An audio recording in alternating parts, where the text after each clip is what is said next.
Tes. Oke ya, selamat datang lagi kembali lagi di channel gua ya guys. Hari ini kita akhirnya bakal lanjut quest not Krai ya. Oke, Act 5 kalau nggak salah ya. Oke, gue cek dulu setting gua kalau ada yang nggak beres. Kayaknya nggak ada sih. Oke.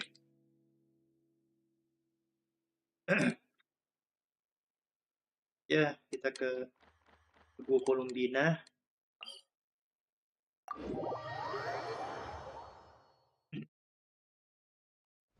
Oh.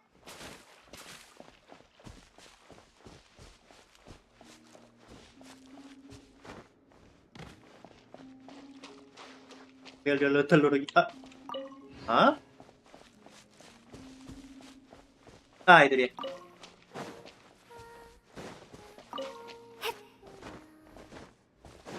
Halo.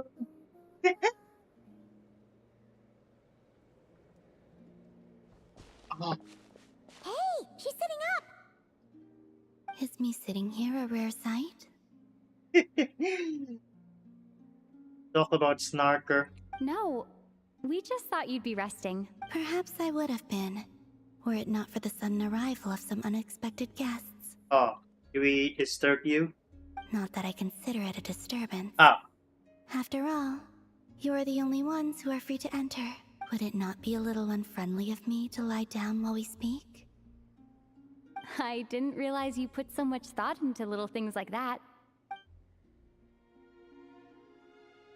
Ah.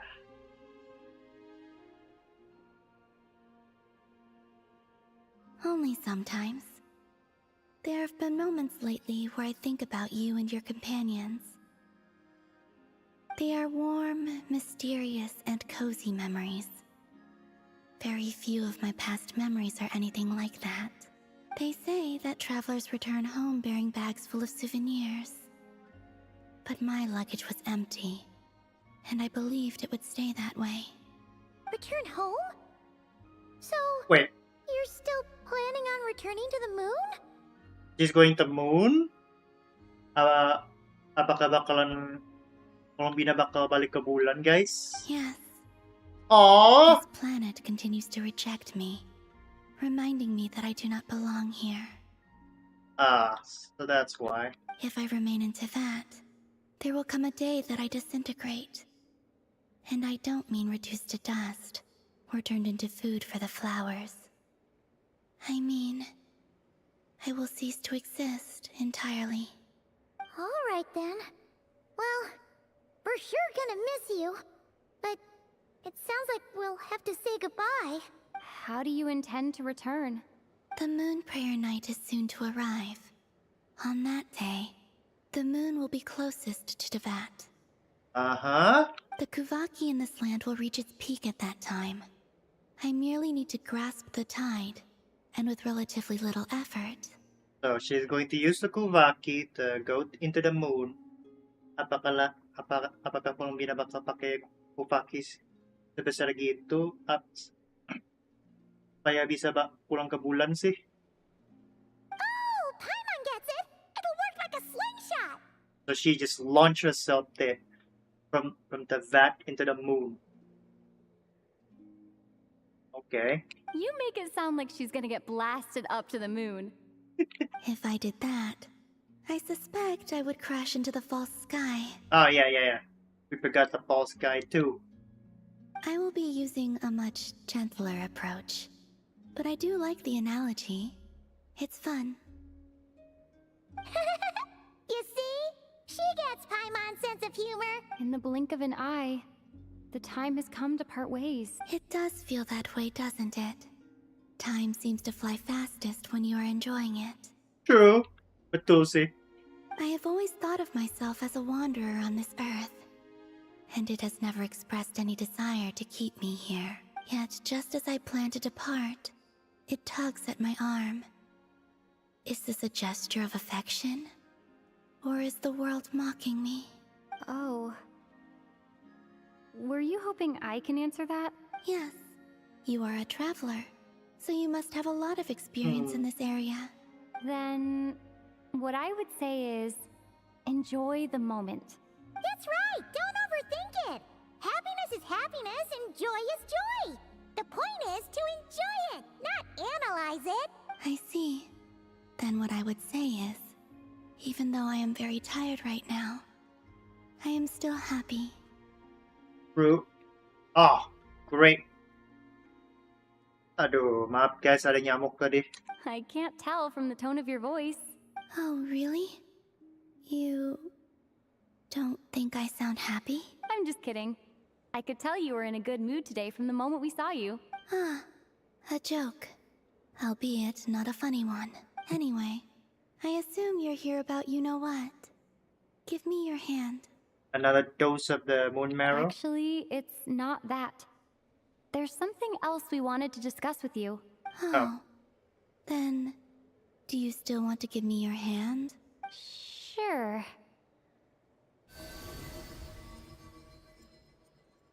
Going on. Thank you. So, I've heard that in the moon prayer nights of the past, people here would hold celebrations in the moon goddess's honor. Since you helped so much in our fight against the Reihir of Solnari, I think you deserve a farewell party before you return home. Ore, ada pesta guys. I haven't asked everyone else for their opinions on this yet, but I'd like to invite you to join the upcoming moon prayer night. I've never joined a moon prayer night before. Oh, don't worry about that. We take care of everything. All you need to do is show up. Of course, there's no need to force it if you're not feeling strong enough. It's just, this kind of felt like a golden opportunity. But they call me Kutar, and the Fatui have an arrest warrant out for me. I shouldn't appear in public right now. Yeah, there will be definitely complications, but I'll make it work. You have my word. Yeah, we Aw. got your back. Well, she does. Paimon's actually not too sure what she's planning. All right, if you're sure. I will not refuse your invitation. I suppose it wouldn't hurt to pack a few more sights from this world into my suitcase before finally learning what my homeland looks like. Oh, if you see Lauma, please tell her that my answer to the question she asked me is neither yes nor no. Rather, it is, there is no need.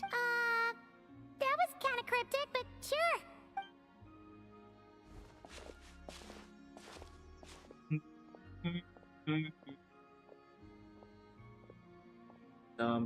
Huh? Oh.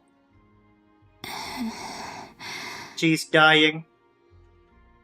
Yes, karat guys. And also, I do not know.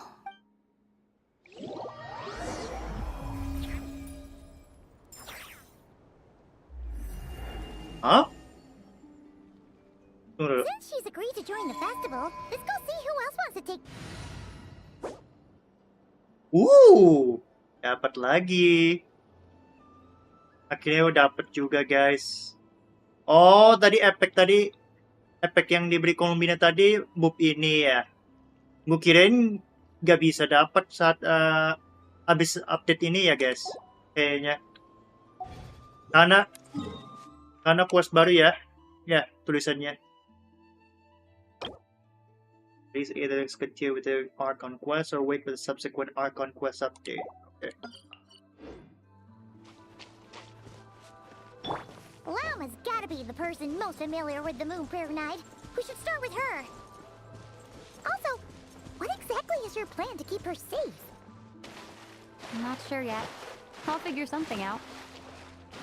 What? Are you serious? And Paimon even gave you her vote of confidence back there. When did you become so sneaky?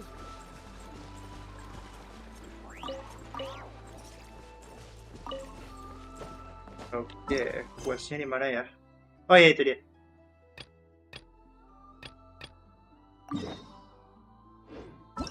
Yang lain, yang ini dulu deh. Fokus experience mode. Oh anjir. Ada Luna Pot.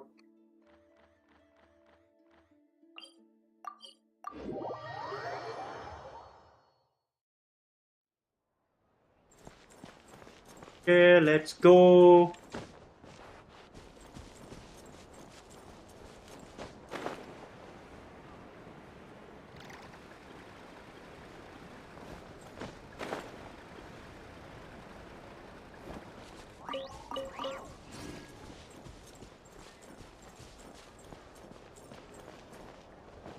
Ada Parka Malauma.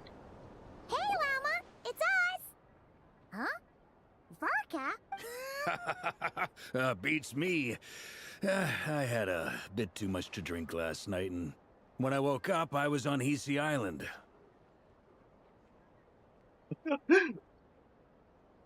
Minum banget sih si Abang Parka. Mr. Varka is helping to oversee Berapa Nasha gelas Town's emangnya? preparations for Moon Prayer Night. He is here to go over some details regarding the decorations and custom cloth designs. Okay. Right, yeah, that too. What do you mean, that too? So preparations are already under the way. Yes. Celebrating this festival is a long-held tradition here in Krai. On this day, the crescent moon at the top branches of the verdant crest turns into a full moon, and the moon prayer blossoms bloom with a special radiance. Our people take these to be blessed omens. It's an especially welcome event coming off the back of all that nasty business with Rare. Everyone got put through the ringer recently, and now they're looking to turn their fortunes around. The big shots in town all agree that a big, lively celebration is just what... No wonder Catherine said that people weren't so bothered about the religious element. That's right. It's become more of a local custom by this point. The celebrations have little to do with what even the Frost Moon Scions are eagerly awaiting the coming of Moon Prayer Night. That's fair. It's a bit like the lantern ride in Liyue. It's a chance for people to enjoy themselves, not debate the existence of the Adepti. Although in their case, the Adapti definitely do exist. Oh, one other thing. We just went to see Columbina. We went ahead and invited her to take part in the festival this time. Hope it's okay. Wait, so... you mean she agreed to it? Then I suppose that she intends to return to the moon on that day. Oh, Yep. yeah. It's kind of a complicated process, but basically, it's like a slingshot. She probably shouldn't have endorsed your net metaphor by mod. I understand. In truth, I had a feeling that she might make such a decision. Well, if Kutar has decided to participate in the festival, we should prepare accordingly. Make haste. Yeah, exactly. She was saying how it could be risky for her to show her face in public. We were wondering if there was any way we could hide her. Unfortunately, the people who carved the statues did an excellent job of capturing her likeness. It will be very challenging to hide a goddess whose face everyone is so familiar with. Wait a second. How can she casually waltz in and out in a Nasha town buying something without no one noticing that was her in public? How? I could have swore she's one time went into Nasha town's rooftop. Am I getting that right? Darn! We may have bitten off more than we can chew here. Nah, don't sweat the small stuff. We can handle that. Huh? Are you saying you have a plan? You got a plan, guys. You got a plan. Not as such, no, but the most important... you can't go preparing for a festival with those long faces. The Mondstatter spirit is strong with this one. As it happens, I agree with Mr. Varka. Let's start by making our appreciation for Kuta. And who knows? Once we get the ball rolling, perhaps everything will just fall into place. Hey! Did you catch that? Llama said the thing! Or close enough at least. What exactly she mean? I'm looking forward to the Moon Prayer Night already. We have a festival in Mondstadt called Windbloom. And I have a feeling we'll get to see that same smile on the moon. Not quite the same, surely. Anyway, I'll take care of business in the city, but I'll have to leave the decor up to you and the Frost Moon Scions. No one else can capture that traditional aesthetic quite like you guys. You're probably going to the bar to get another shot again. But lastly, there's the final key element that brings the festival to life. Companionship. We'll take care of that part. Before you leave, let me show you something that we've been preparing. Mr. Varka had asked to see it already, so you may as well tag along. Also, I have some further questions about Kutar's decision. Ah.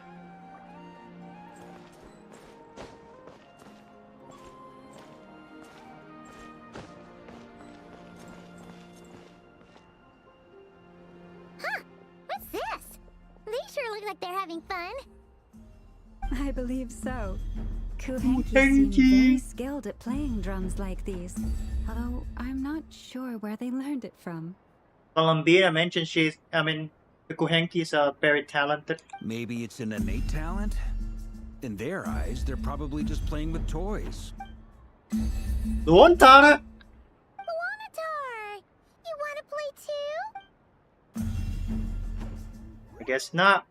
Yeah. She looks more confused Oh. than anything. Maybe we can teach her next time if we get the chance. Can you follow in llama? Oh. Oh, we can do this? Oh, we can't. We can't spam that.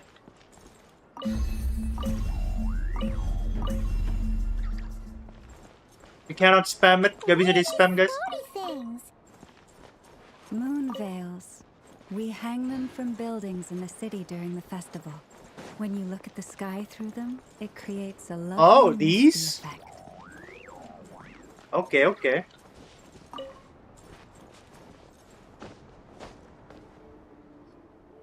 Everyone seems hard at work. They are preparing items for Moon Prayer Night. For instance, the sculpture being made over here. Mr. Varka Ooh. and I were just finalizing the details of where it will be placed. Ah, there she is. I didn't know the finished article would be so large. So, who's going to lift the statue? Apa yang bisa bawa patungnya ya, guys? Not to worry, though. All the necessary arrangements have been made. Just Oh, let me okay. know once it's ready, and I'll Lewat get some people kapal. to ship it over. Lewat kapal, guys. You have my thanks. And over here, we are preparing a very traditional confection. Oh, look at all these colors. It looks great. Can Paimon try one? Belum, Paimon, belum. Not yet. Of course. Oh, I okay. have a feeling you'll like it a lot. You bet. So, If you included those in the Feast of the Moon, I bet Paimon would have joined the Frost Moon Scions by now. There will also be verdant crests like this present in Nasha Town during the festival. The timing of Moon Prayer Night is not completely set in advance. We make a rough estimate, then observe the changes in the verdant crests and moon prayer blossoms to guide Oh. us. So, this is how the how do you call them? The moon, Frost Moon Scions, tell the where the moon at the closest. These things. Oh, hey, Kapu, how you doing? As such, the weight itself is a fun feature of this particular festival. Oh yeah, is everything okay?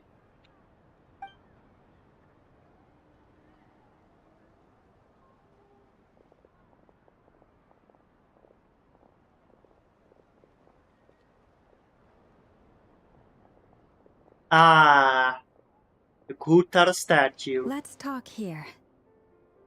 To tell the truth, I am very surprised to hear that Kutar is willing to participate in the festival. Beats me. Well, I guess I'll take the. Oh, I was about to say I'll take that as yes, but you added the water kept rising. That's not a good sign. Ugh. I once asked her if she'd be willing to stay with the Frost Moon Scions. I could introduce her to everyone, and we could be a family to one another. Anything else to add? She did not answer. But she has not. I took this to mean her answer was no. But if that were the case, she would not have accepted this invitation. The answers she asked us to pass along a message. Ah, I see. Maybe she is right. Maybe the Frost Moon Scions of today no longer need a moon goddess. But my wish was not for her to come here and be worshipped as a deity. I simply wanted to offer her a place to stay. I'm sure she believes that showing herself here might invite Fatui intervention, and as such, she does not wish to cause us trouble. She cannot stay in Tavak for long. because otherwise she'll disappear into nothing. But what really pains me about all this is that this is her birthplace. She ought to belong here, yet no one has been able to grant her shelter. I think I'm qualified to weigh in here. When someone's about to depart on a long trip, what they need is blessings, not burdens. We should wish her the best, not make the journey harder than it already is. Yep. Anyway, she's agreed to attend, hasn't she?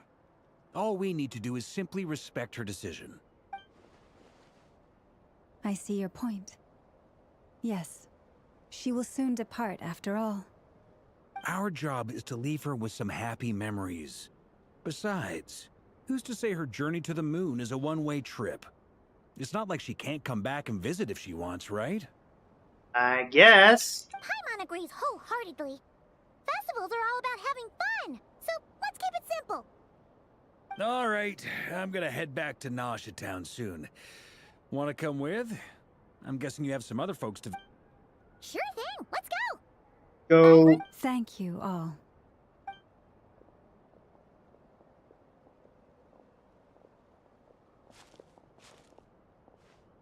Traveler need blessings, not burden. Oh. Okay, what the hell? Yeah, with Parker.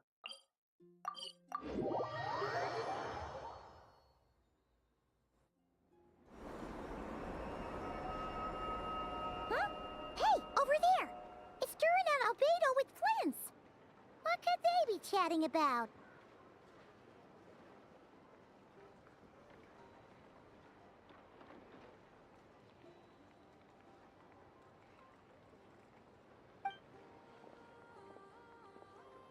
Your guess is as good as mine. Ah, Okay. Grand Master, and the Traveler and Paimon. Hello there. It's been a while. Perfect. We have some new volunteers for our investigation. What is it? Wait, let me guess. The righteous Lightkeepers are finally ready to hunt down the Abyssal Dragon? Haha. Yes, that too. Yeah, right! Oh, wait! Well, to be precise, the facts match, but not the causality. Wait, so I guessed right? Half right! Don't act so Maybe I can explain. We ran into Mr. Flint's north of Nasha Town. At that time, we just noticed a few abyssal creatures out in the wild, but the strange thing was, I didn't detect Oh. any traces of abyssal energy on them at all. Rip. Those are rip hounds? On closer inspection, we realized that they were not real monsters, but something akin to reflections in the water, or perhaps a mirage. Huh? What do you mean? Like, you could see them but not touch them? Exactly. It was very peculiar. They roared and tried to attack us, but we Oh. could not make any physical contact with them. I think I've heard of things like that happening in Krai before, but I don't know much about it. Oh. Yes, it's a known phenomenon. Mirage-like illusions tend to appear in Nodcry in the run-up to Moon Prayer Night. Ah. From a distance, they appear quite real. I myself thought that Misters Durin and Albedo were locked in battle with abyssal monsters. But after sharing intel and investigating a little further, we can confirm that these illusions are harmless. I'm glad they're unreal. All the Mirage stories I've heard are either animals, rocks, or small houses. It's a first for me too. So I'm planning to look into it further just to be on the safe side. What about you two? Any plans? Alice contacted me a few days ago. She'd like me and Durin to assist her with an experiment, but we lost contact shortly after receiving the message. I'm sure that comes as no surprise to anyone familiar with her. We Okay. don't know when the wind will blow, yet when the wind blows, we will know. Yeah, that tracks. Okay. Well, I suggest we investigate this Mirage business in the meantime. It's piqued my curiosity, and I'm pretty... Well said. Right? Whatever's happening in Nodcry, she always seems to be the first one to know. Let's go see what she knows. We can invite her and her staff to the... What is that? Oh. But we're not even close to the statue. What the hell is that noise? Let's just go from here.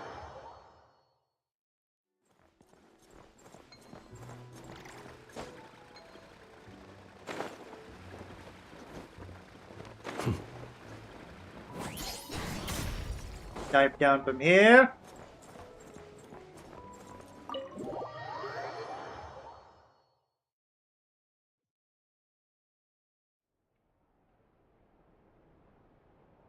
Wait. Where's You're Yehuda? right, I have noticed. There's certainly something a little fishy about this. Records indicate that this phenomenon can occur in the days before and following Moon Prayer Night.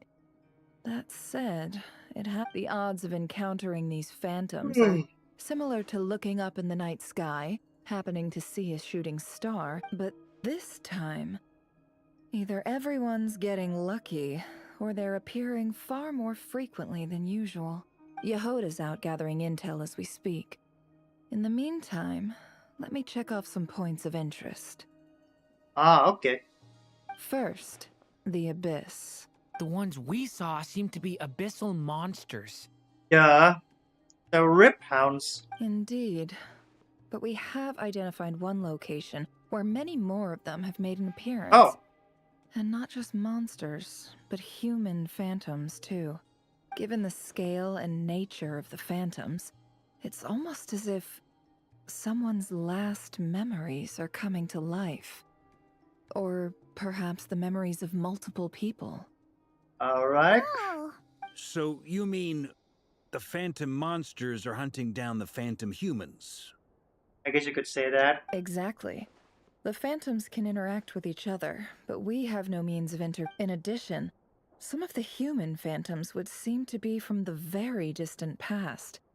This is clear both from the clothing they wear and the stories they tell. What the human phantoms look like? They claim to be from Hyperborea, a name which I've heard from Lama before. Hyperborea. If this is true, it means they must be from 6,000 years ago. That's a very long time ago. Way longer than an Archon war. did Paimon hear that right? 6,000 years? It sounds like this merits further exploration. That'd be a big help. I'll leave it with you, Albedo. It's quite a miracle that you were able to understand these phantoms' speech, given how long ago they lived. I suppose you're right. But I'll leave the archaeologists to ruminate over that conundrum. As an intelligence broker, my sole interest is in the value of the information I gather. So you're saying you just made an estimate? They're not actual number. The 6,000 years were just an estimate. Which, in this case, hopefully means earning myself some good favor with our dear Lady Moonchanter. So calculating. Whew, this intel broker logic always... Sounds to me like we could split the work. I think the abyssal phenomenon is best left to Albedo, Flints, and me. Agreed. It coincides with my duty as a lightkeeper. For my part, I'd like to understand the abyss better. Even a little knowledge. This is certainly a rare opportunity to study the Abyss. But even rarer, perhaps, is the chance to make contact with the Ancients. The Curatorium will take the lead on investigating the Hyperboreans. We put in the work to learn what we know so far. It seems only fair that we get some quantity of exclusive intel. Ah, that's what you're in it? That just leaves our trusty team of 2 unassigned. Wait, we were a team since when? Since you became an honorary knight, of course. Oh yeah, by the way, we managed to convince Columbina to come to the Moon Prayer Night celebrations. Would you and Yehuda like to join too? She agreed to that? Huh. Quite an achievement. I'd be happy to join. No point shutting myself inside when the streets are all... And Yehuda loves a party. No. What? Way to contradict me in front of... Wait, no, that's not what I have bad news, boss. What? So many people. All right, everyone inside. That was quick. Look how fast you run. Cepet banget larinya. This is gonna sound crazy, but hear me out. I saw one of those phantoms at Star Sand Shoal. Huh? And it was some sort of flying ship. Flying ship? Like a spaceship? A spaceship at Star Sand Shoal? That's gotta be the one you came to Tibet in. You said you saw the same thing through the moon marrow, right? Huh? Kind of. You already know about it? Ugh, I thought I was gonna blow people's minds. Turns out I'm the last to find out. Well, Wait. let's have a look. You came here in a spaceship? Ah, now my mind is blown! What's it like on the inside? Was it like Maybe flying that through space? conversation for another I time. wanna know it. Yep, exactly. Huge discovery. You're the best. Second best intel broker in the... Wow. Really? I guess that decides where we're heading next.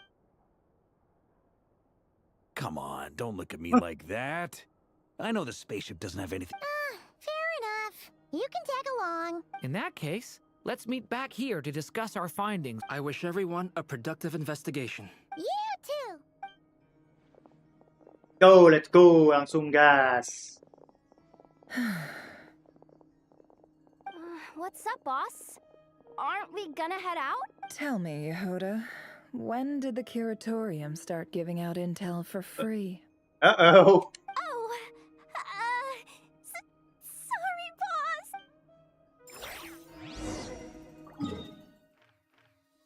Akhirnya ketemu juga UFO-nya.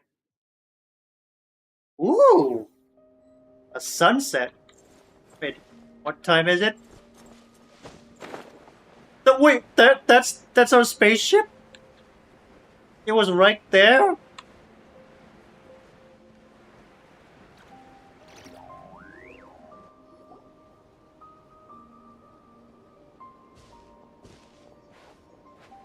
Wow, what do you know? Yehuda was right on the money.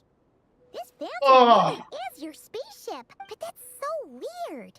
Why would it show up here? Is it some kind of projection? Or a ghost? Like, maybe it no longer exists. I'm but not somehow it left an after image? I'm not so sure. Does this mean the spaceship showed up all the way year 6000 in the vat? Ah, you're already here. Miss Lauma, what a surprise. I thought you were busy with festival preparations. I was, until one of our people informed me that a strange sight had appeared at Star Sand Shoal. No one's ever seen something quite like this before. I thought I should see it for myself. Same here. Oh, so we heard that these things appear around the festival period. Any idea why that is? Unfortunately not. We have very limited information about them, since they can't be interacted with. And no human the most we've been able to deduce is that these sightings appear to be connected to the increase in Kuvaki energy around this time. Kita lihat dulu dekat-dekat. Seems like that's all we can do. This is all... Allow me to lend you a hand. Hah? Oke. Dua orang tadi siapa ya, guys? Dan kelompok... Iya, yang ini ya, sih. Berdua ini sih. Siapa ya?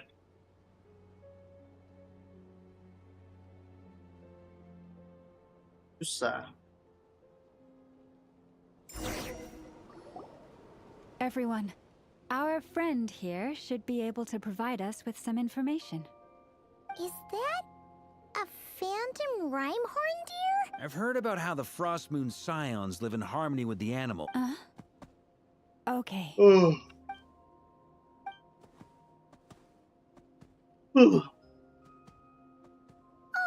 It's leaving. Huh? It appears to share our curiosity about this giant spaceship, so I asked it if it wouldn't mind investigating along with some friends. In return, I told it about some nearby spots where the wild fruit grows abundantly. We may live in a different era from these phantoms, but I trust that the terrain, climate, and ecology here are more resistant to the effects of time than some things are. are you so sure this place look exactly the same For all I know, it could be dry here. Like there's no water back then. Let's give them a moment and hope for the best. I'm horn deer. All back together? Must have been a lot of Indeed. Now let me ask them some questions.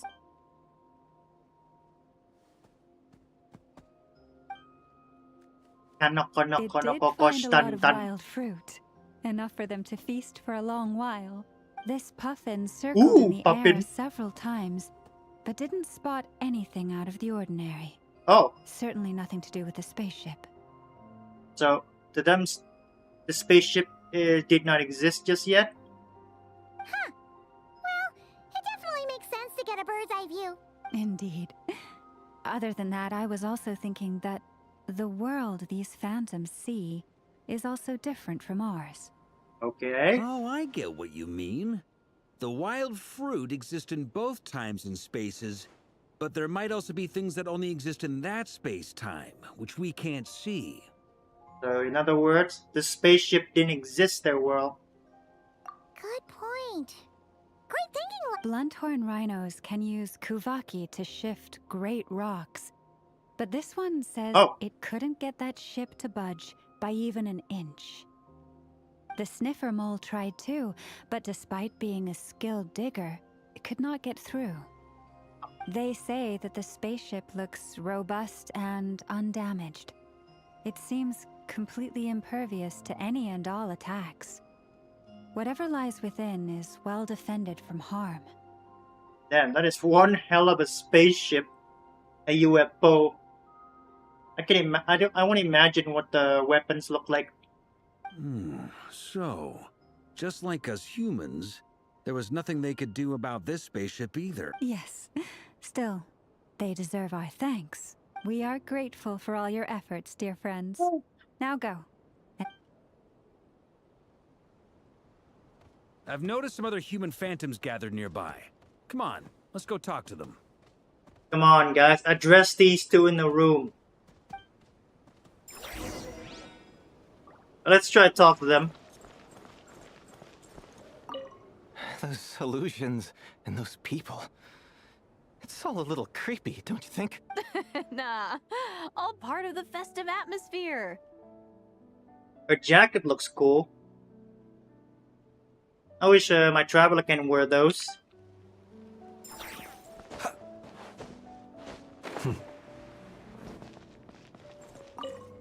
Have you ever seen anything like this? Nope. Never seen or heard anything this weird.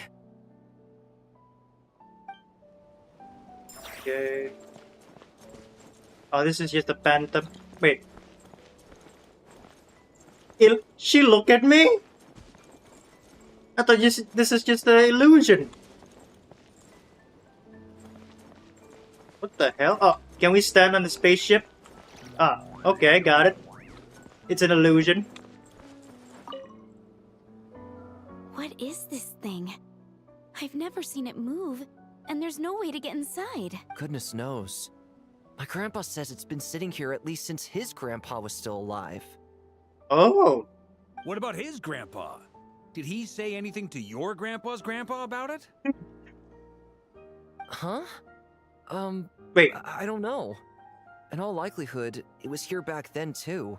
Hard to imagine something this huge could move. We can't talk to them?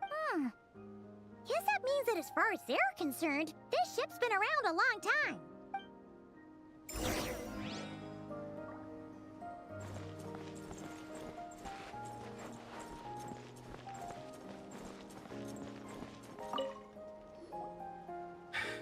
Come on, brothers.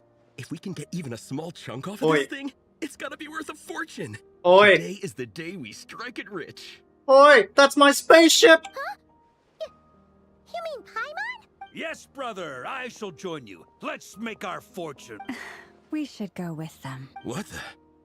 This thing is That's crazy. my spaceship! I can't even scratch it.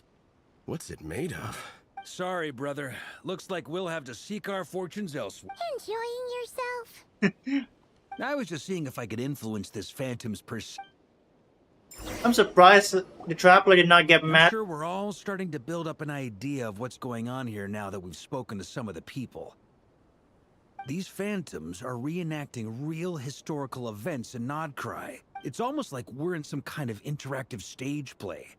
We can talk to the actors, but the plot is fixed, and we can't influence it. It makes sense. History is set in stone. The objective facts of the past cannot be changed. It's set in stone. The objective fact of the past cannot be changed. Yeah, we cannot change the past, but we can change the future. Paimon totally thought you were just goofing around earlier. But Of course I was. Anyway, at this point, I think we're forced to conclude that although the Phantom spaceship is right there in front of us, we aren't going to learn much. If only this showed the moment when my brother was searching for me. Maybe then I could be discover why he wasn't in the spaceship. It could be another spaceship. Who was piloting it and where they were headed? Such luck. All I seen is an arbitrary moment in time during its long stay here. Don't be discouraged. If nothing else, this is proof of the ship's existence. And think about it. So many people tried to hack their way inside, but no one could get the door open. It's made of very tough material. So, does this imply that my traveler's actually still stuck in that spaceship? Until Aether unlocks it? To me, that says that we'll either find the ship itself or the story behind it. It's just a matter of time. Huh. Okay. Every now and then, when Varka gets serious, he actually does seem like Grandmaster material for once. I wonder how the others are doing. Sounds good. Oh, Wait, we have a team name now? Am I in Team Knights of Favonius as well? you're very welcome to join. We've even got a cathedral ready for you. Don't think the nun's going to accept her. Isn't that technically blasphemy? You wouldn't dare make a joke like that if Barbados was in earshot. Nah, I'm sure Barbados doesn't mind a little harmless blasphemy.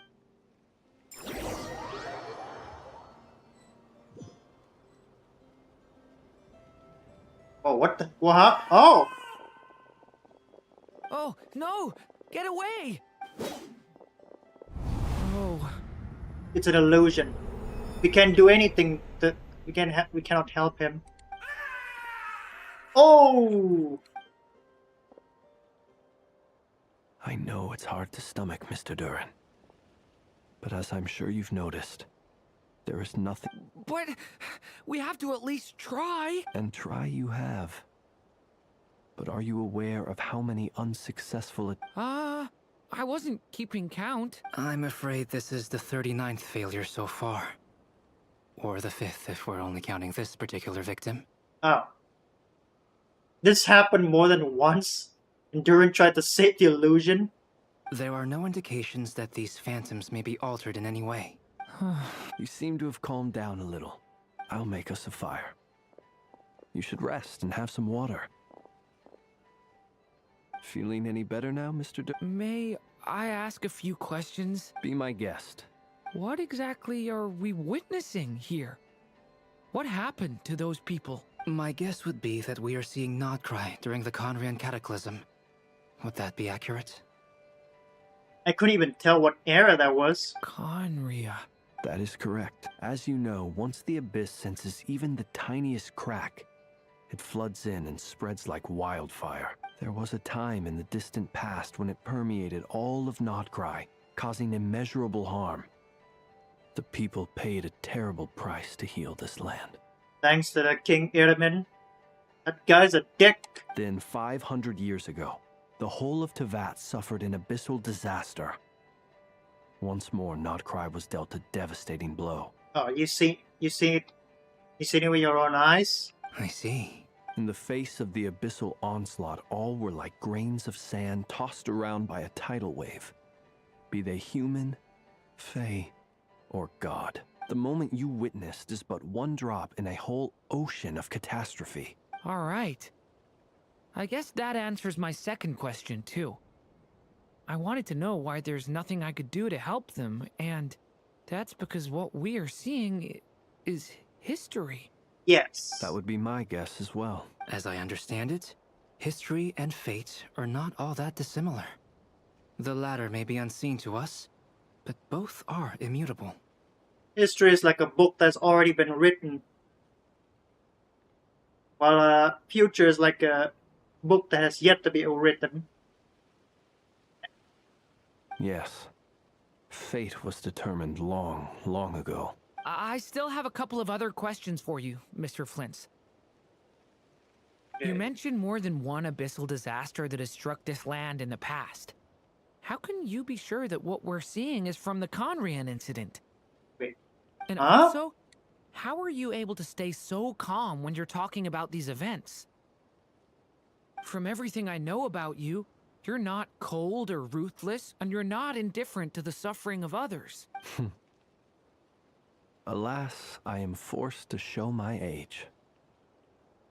I must be 600 or 700 years old by human measure. So that explains why he knew many things in the past. Wait, so One is not easily moved by history when one has witnessed the truth firsthand. The guy probably seen a lot of things, a lot of awful stuff. I'm sorry. You needn't apologize. Now, at the risk of offending you, I have a question in return. Your curiosity toward the abyss, is it born from hatred or because you sense its call? I only ask because I kept a fragment of Rerear's body in my lantern for a short time. Specifically, his heart. So I know what a burden it can be to carry the abyss with you. Uh-huh. And I hear its power growling from somewhere within you. In my eyes, your mere existence is a miracle. My honest answer is... I don't know. I don't think I have the confidence to say for certain. What I will say is the abyss is not the only issue that haunts me. Even before I became who I am today, the question dogged me constantly. Should I even exist at all? My doubts remain unresolved. But when we fought, sometimes it is the darkness within us that allows us to achieve... I certainly got the sense from your 39 attempts that you were trying to achieve the impossible. It sounds like you've resolved to see the truth for yourself. Absolutely. In that sense, he and I are quite similar. Then I wish you every success. I look forward to the day of your transcend. Well, if everyone's caught their breath, I suppose we should head back.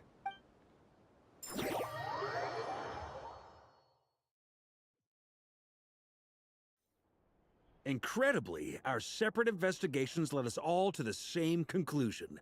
Hooray for consensus! So, what are the results? Yeah, but we barely learned anything though. I totally thought this would be the mother lode. Talking with the ancients? And all this stuff about moons and I understand your frustration. We found the same issue. Each phantom only showed a very brief moment in time. There isn't much value to be found in these If there's a silver lining, it's that these phantoms are harmless to the present reality. They shouldn't get in the way of the festivities. Paimon agrees. And not just because it's the first thing she understood in this whole conversation. Huh? You look disappointed, Nefer. Is something the matter? What do you think? We all worked our tails off, but the only one to gain anything from it was you, Lady Moonjanter. All because from that spaceship? Well, please do share the Hyperborean records with me. I will gladly inscribe them in our people's documents. Oh, duh! Yeah! That was it! I'm serious. Only an expert in the Frostmoon Scions and their history can... The alternative is to let them gather dust on the Curatorium's storage shelves until the pages turn yellow. Oh, look at her raising Nepra again. Nefer, you're wise enough to know that cooperating and Well, that goes without saying. Sure, let's do that. Huh? But didn't you say we aren't supposed to give out intel for free? Now is not a good time to push Nefer's buttons. Anyway, back to Moon Prayer Night. I'm thinking that we should prepare something a little special. You mean a parting gift? Can't go wrong with food. Although, does food go bad on the moon? Bad. Very bad. Perhaps a lantern would be a better choice. It might be dark up there. It could prove difficult to light a lantern on the moon. Magical stones might serve that purpose better. What about a clockwork mecha model from Font? None of these sound like things she would be even remotely interested in. Yeah. It would really save us the guesswork if someone could find out what she's into. What? Why is everyone looking at me? Traveler, they're all looking at you. I'll find a chance to ask her. Great! Haha, problem solved. Now, I need to stop. Then let's leave it there for now. We all have our own business to attend to. Traveler. Gotcha.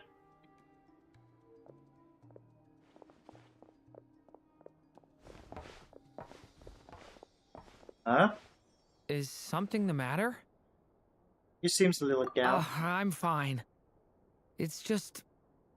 I'm still feeling a little rattled after witnessing the horrors of the Abyss. But it's okay. This is something I have to work through. I'll be all right. Well, don't put too much pressure on yourself. If you ever feel like something's wrong, physically... Come on. Stop treating me... Oh, okay. Shifting of the moon.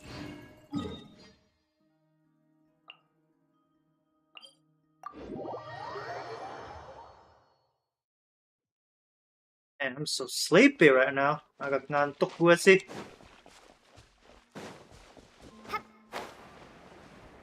Biru. Oh, tunggu dulu. Dari situ kayaknya putih sih. Columbina, we're back! Huh? She's not here. Can't sense her presence at all. Weren't there a few Kuhenki here last time too? Where did they all go? The flowers over there is white. Bunga dari situ ya guys putih sih. Walkies? For Kuhek? Oh, well. Looks like we just came at a back. There's still a few days until Moon Prayer Night, so we're in no rush. Besides, she needs time to rest anyway. At a point. Let's go. Can you not see the flowers turning white? Columbina, are you back yet? Oh, how strange. Looks like she still isn't here. The flowers are all white. Right? It's not like her to spend so much time outside. Especially since she's worried about attracting unwanted attention. What about Luanatar? Luanatar, you there? One of them even purple. Hey! Do you know where Columbina went? Sorry, didn't understand. But if you know where she is, could you take us to her? I was like, I don't know either to me. Ya anda tahu kenapa tanya sama saya. Yeah, that's even stranger. Finally they notice. Akhirnya udah lihat juga bunganya What putih. about him? Oh, that's not good news. They change color when Columbina gets weaker, right? And they look super pale right now. Good idea. She might know what's happening.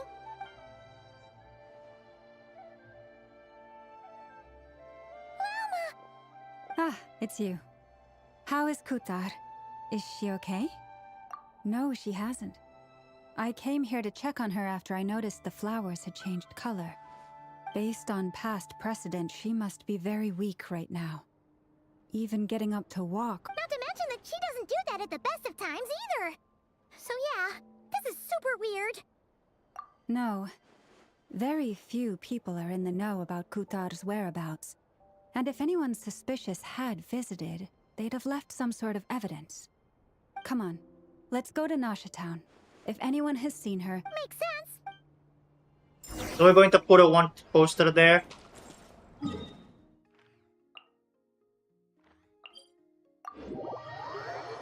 Going to put a wanted poster there just so everyone going to look for her and realize that she is a moon goddess. Am I getting that right?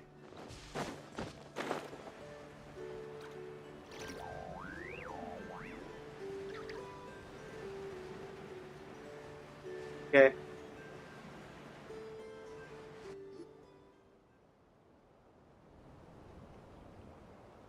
Wait a moment. Is it just Paimon or is... No, I don't recognize it. Alas, your free and easy adventure time is over. Now, prepare to face the final boss of Nod Krai. Who's this? Whoa! Where'd that voice come from? Apa ini ya? Not sure, but it's definitely hostile. No, not that way. The final boss is right here. Huh? The sniffer mole? That's the final boss? Surely not. Who was it? Okay, the jig is up. I'll stop teasing you. Turn around. I'm right behind you. It seems I've managed to leave quite an Alice? indelible impression, even though you've never seen my face. Oh, nothing could make a great mage more pleased with herself. Ooh. Alice, great adventure of the realms, Dodo King, defender of the old Mondstadt, etc. But most importantly, mother of the most adorable Cleve. The intro looks sick. She just fixed the camera. Ooh.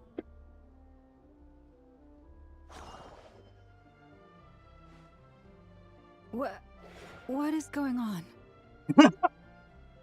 Did she try to copy her as well? I've heard that all the big shots in Teyvat have long, wordy titles that stun people speechless when they make their entrance. Unfortunately, none of them are affiliated with the Hexen Circle, and we ourselves keep a very low profile. The notorious name-dropping doesn't quite work for us. Still, I, for one, think I'm really quite amazing. So, was all those intros we seen before was actually her doing? From the Harbingers and the Rarier? So that didn't stop me from coming up with a title anyway. Alice? It's really you this time? Not a lantern or a Dodoko, but Alice in the flesh? Oh, that's right. So, what do you think? You look like... You look just like Clay, except older. Oh, that's the first thing you thought. A little surprising, because that means that when Klee grows up, she'll be just as stunningly beautiful as her mother. So she's a friend of yours? Kind of. Her kit is... kind of. This is actually the first time we've seen her in person. I see. Madam Mage, that was, quite a powerful entrance. It's okay, Lauma, don't force it. Paimon will do the honors. This is Alice from the Hexen Circle. She's a friend of ours. And of Arcus, too. That's right. She's a good person, just kinda... unpredictable. Well, what is the human heart if not unpredictable? Hmm? If we... I am Lauma, Moon Chanter of the Frost Moon Scions. Oh, I know. Before you got here, I know. 15 minutes getting up to speed on Nod Krai's present situation. In other words, I've read the whole in the last episode part. So... Fair enough. Well, Miss Al... He'll get used to it. Paimon sure is.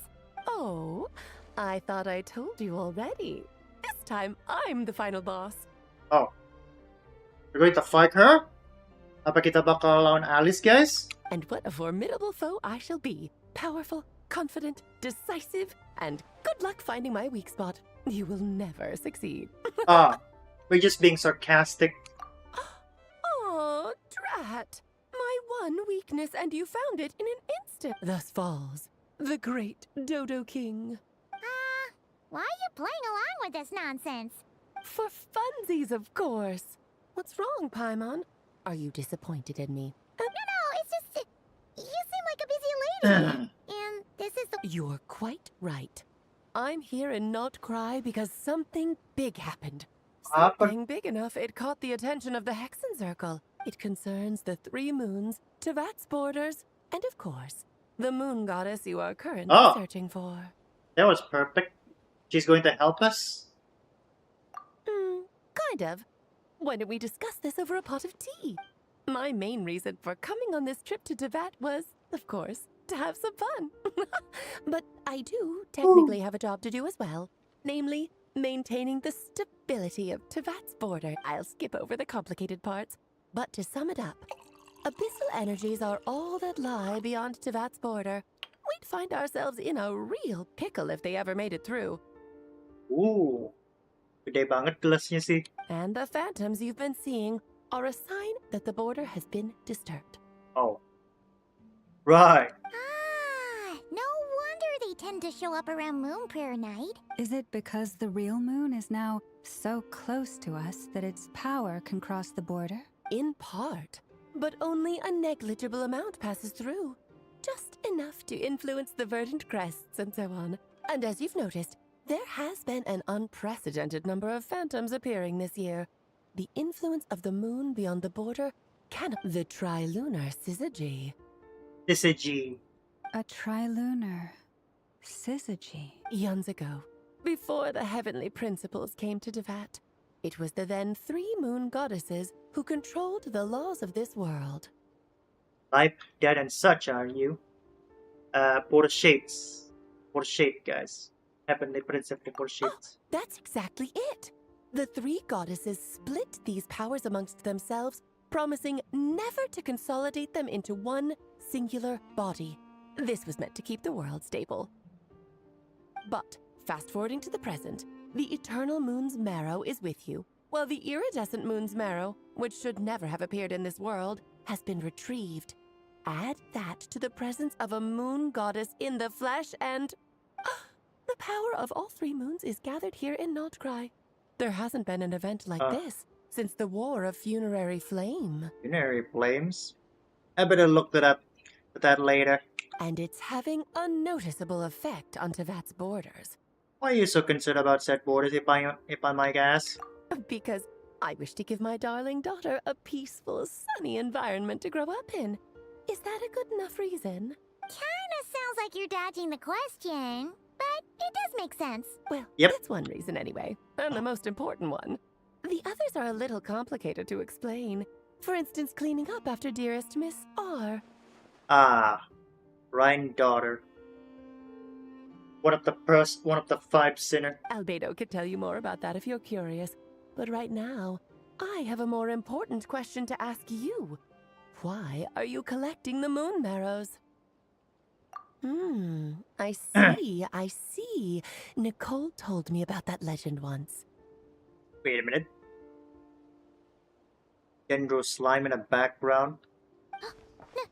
Nicole? You mean Mage Anne? Oh, so you remember. Yes, of course. That was a story about fate. But back to the story of our dear moon goddess. I'm afraid her intended method of returning to the moon is unlikely to work anymore. What? What does that mean? She may be missing, but she hasn't gone anywhere. She has disappeared. What? That can be good. Oh. There she is. My body is so heavy. Wait, no. It's my mind that's heavy. What's happening to me? I feel... Flowers are still I'll go white. for a walk.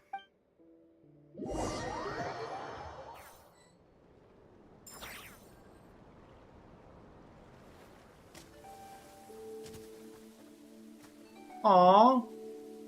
Are She's you finally for a out. walk too? Oh. Huh?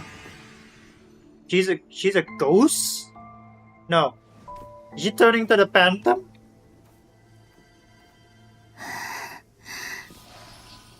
No, that can't be good. The day has come at last. Even the door closed.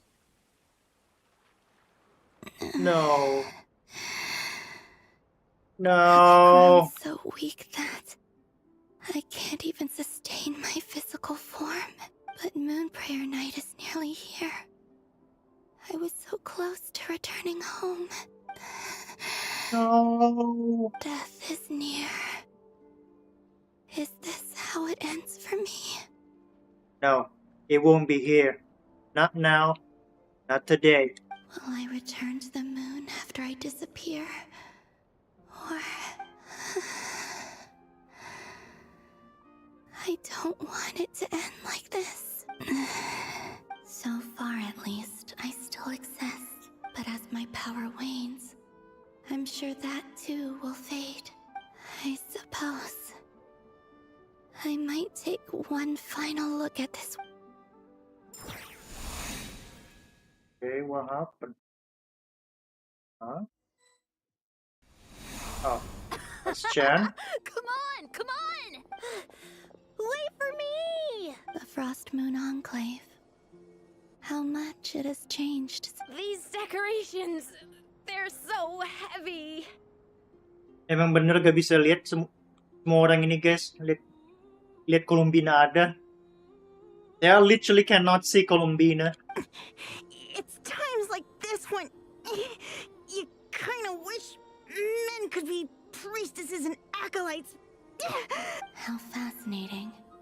I've never had the chance to be privy to people in the past. People would get so solemn and serious the moment I showed my face. Karina, Lametti, it's time to eat. Coming!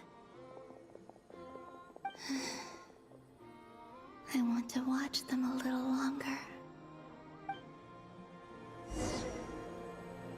Huh? What? No way!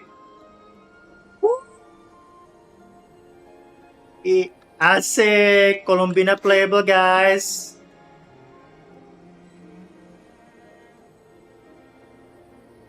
Oh, gini geraknya.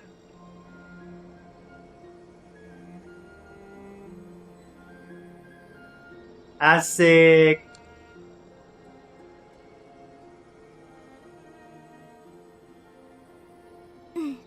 Oh, okay. Oh. You are currently in special story mode. Kok gak bisa manjat? Oke.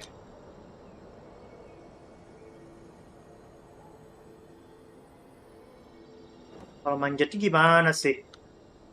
Oh, bisa. Bisa, guys.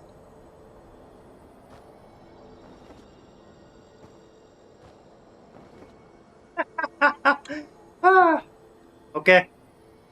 Lanjut aja.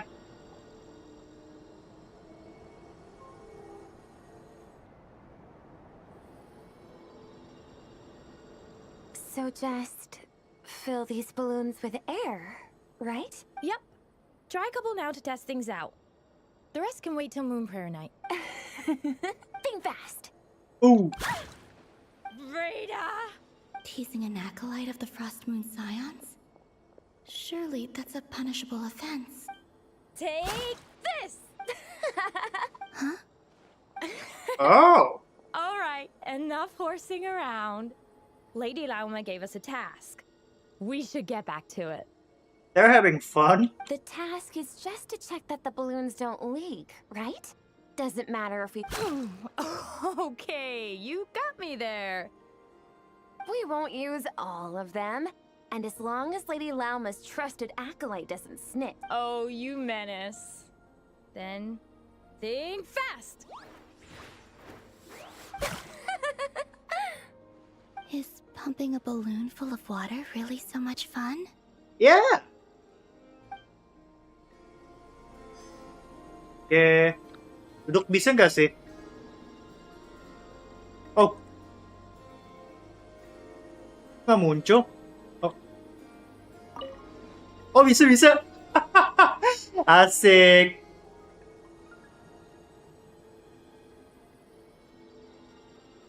Screenshot dulu. Oke. Oh ya, posisi kameranya. Ah ya gitu aja deh.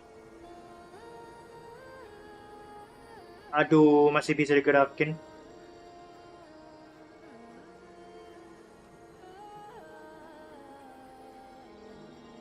Oke.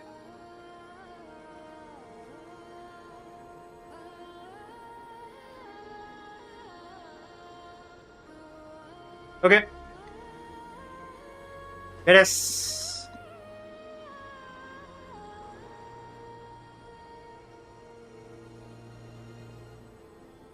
Cepat banget.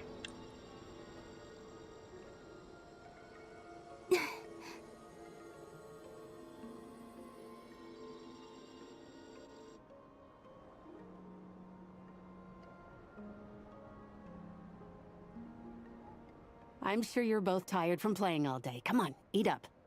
A plain, humble meal. That has always been the way of the Frost Moon Scions. Yep. If I'm not wrong, they're vegan too. Huh? How come Lametti got a midsummer berry dessert? Oh, I always get lockaberry. I don't mind sharing. You can have a bite of mine if I get to have a bite of yours. Aww.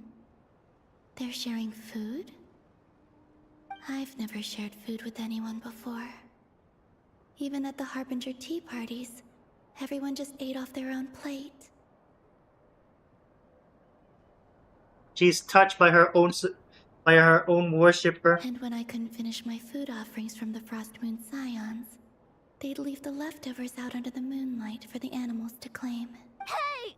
That was 2 bites! Oh, then you can have another bite of mine. Oh, you too. Oh, don't fret now. Here, have some of Granny's too. So this is what it means to be family.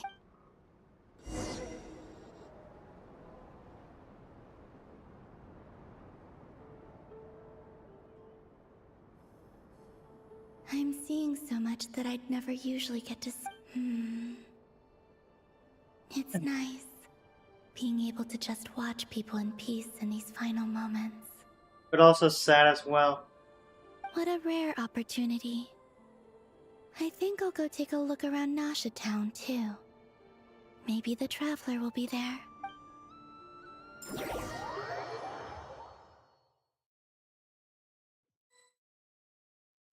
Okay. Look objective in this area. After the War of Funerary Flame, the Moon Goddesses were no longer recognized by Tevat. That's why the Moon Goddess's strength is fading.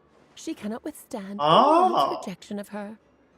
Is that why she got weaker? Oh, itu ya alasannya kenapa Columbina jadi lebih lemah ya. To be more pedantic about it, the Moon Goddesses did something to offend the heavenly principles, and that's why they were ousted. Something of a recurring theme in Tevat's history. Okay. Theoretically, speaking so candidly should put me in their crosshairs too, but they can't tell me what to do. I'll say whatever I want. How? How is she not punished? Anywho, the Moon Marrow energies were but a drop in the bucket for her, and that battle against the Ray Hair of Solnari only weakened her further. That's bad. Fortunately, it happened close enough to Moon Prayer Night when the Kuvaki concentration here is high. That's the only reason she managed to survive this long. What do you mean, fortunately? You said she disappeared. We're too late. Ugh, what a headache. I thought this was all common knowledge. I guess I have some more explaining to do. Okay, but Oh it's time no! for another lecture. And another Lord Bomb too. My head can keep up with this. Now, I said earlier that the Moon Goddesses lost the foundation for their existence. The reason for that has to do with the natural order. Basically, the rationale for their existence in Tevat was lost. Jadi Tevat gak perlu lagi Dewi Bulan ya. The Maksudnya ya. same logic applies to the present Moon Goddess too. Consider her existence so far. Her comrades in the Fatui called her Damselette. And she was worshipped as Kutar by the Frost Moon Scions. But these connections have now been severed, whether by her hand or yours. So, the rationale that once sustained her existence is now gone. Ah. Wait, we did that to her? Uh-oh. Oh, well, strictly speaking, yes. But let's not start pointing fingers, shall we? I'll only end up as the big bad villain, and that's not the kind of final boss I want to be.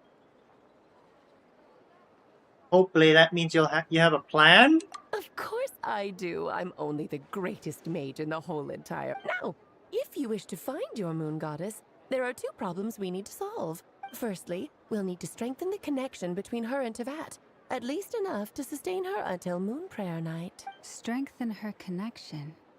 But does that mean I'll have to rally all the Frost Moon faithful behind this? I'm afraid a bygone faith and a former home won't be of any help to her now.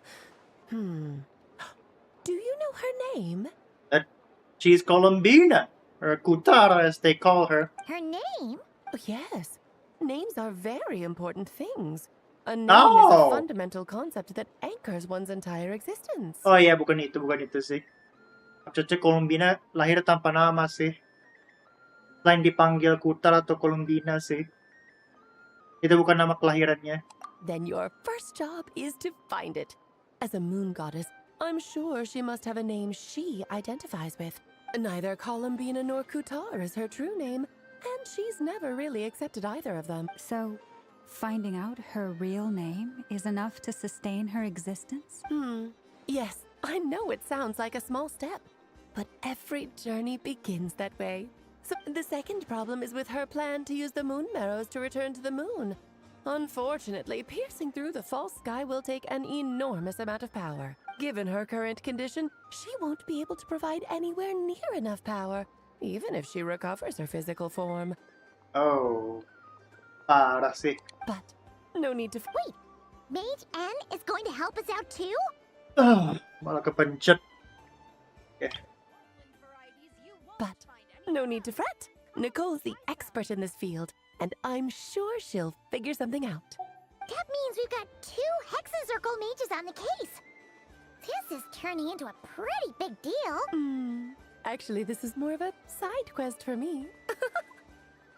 Like you said, I'm a busy lady, so I can't stay for too long. I'll have to return. That's the upside you get for looking out for my little Klee. Hopefully that will Anyway, jokes aside, you'd better get moving. It will... Oh, I suppose I might as well tell you where Nicole is before I leave. Off you go now. Time to meet your new friend. Oh, yes, and a little suggestion. Don't forget to mind your heads. Ah? Maksudnya apa sih? What? I wonder how Durin's doing. I should really... You really are super busy. I most certainly am. There's so many children I have to keep tabs on just in Mondstadt. Durin, Albedo, Venti, Varka. There are some unexpected names in there. She's definitely older than every single last of them. And maybe Fenty too. Klee didn't make the... Of course not. Klee is my pride and joy. I have no qualms. Oh, yeah. Klee's a little angel. Except she's a bomber too. I'm glad you agree. Well, all the best. See you when I see you. She left in a hurry. Yeah. Yeah. She didn't pack up her stall. Should we handle it for her?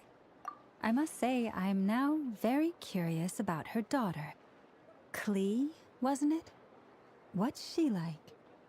Dangerous. She likes bombs. That's a long story.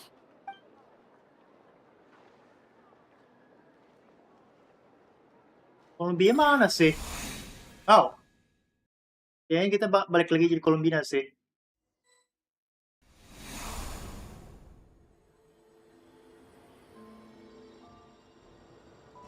What a lively place. I've never experienced Nasha Town like this before. Hey, you old geezer! Your hammer's rusted through! Who are you calling old geezer? Are they... quarreling? I'm looking right at him! You've really gone downhill since giving your daughter free reign in the workshop. Can you even swing a hammer anymore? It shouldn't take you days just to fix a single chair.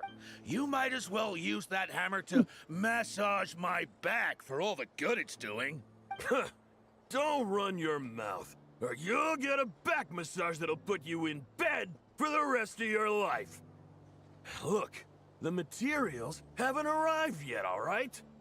You know how busy it gets in the days before Moon Prayer Night. I'll bet you send all the materials to your little princess. Blood's always thicker than water, huh?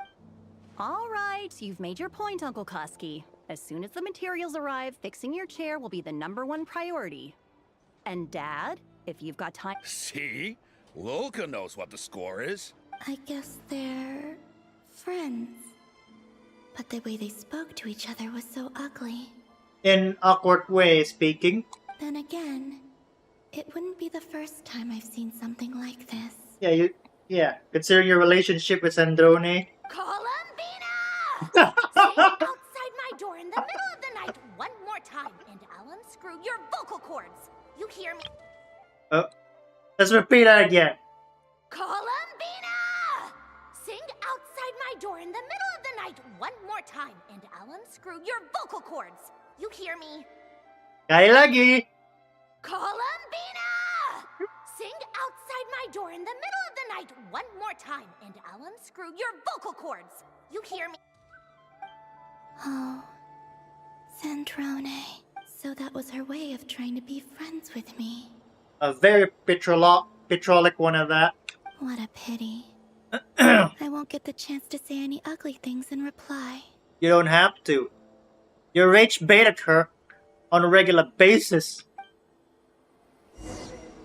Okay. Woo!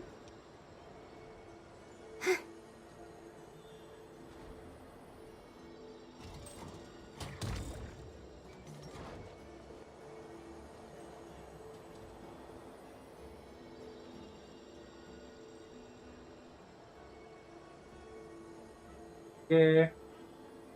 Apprentice engineer.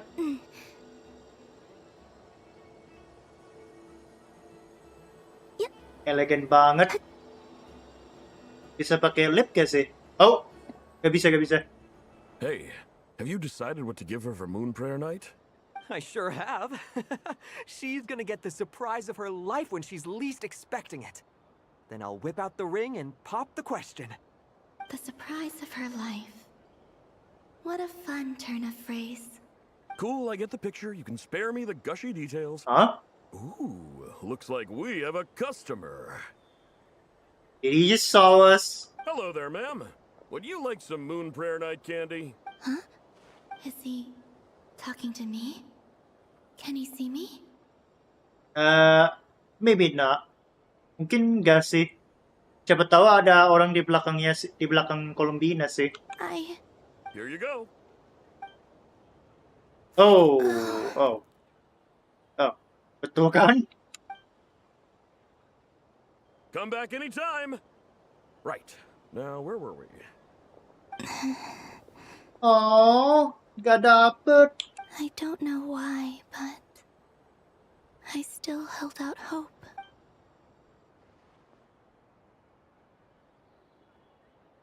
The most important thing right now is to find that mage. This name thing seems super important too, but where do we even start looking?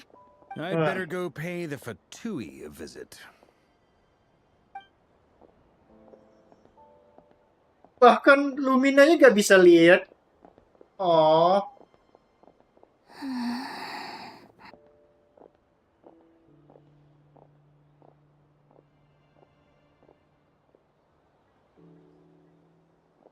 Loh, gak jadi pamit sih.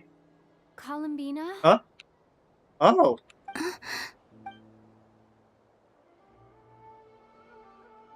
Akhirnya bisa lihat gak sih? Did she finally notice? Oh. Kecewa gua, guys. Traveler? Let's go! This is no time to be spacing out! Kirain bisa lihat, guys, travelernya.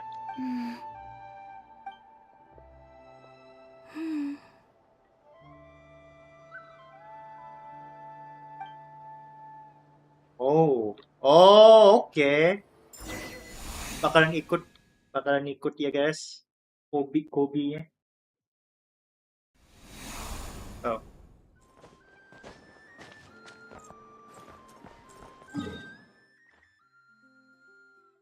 Langsung aja.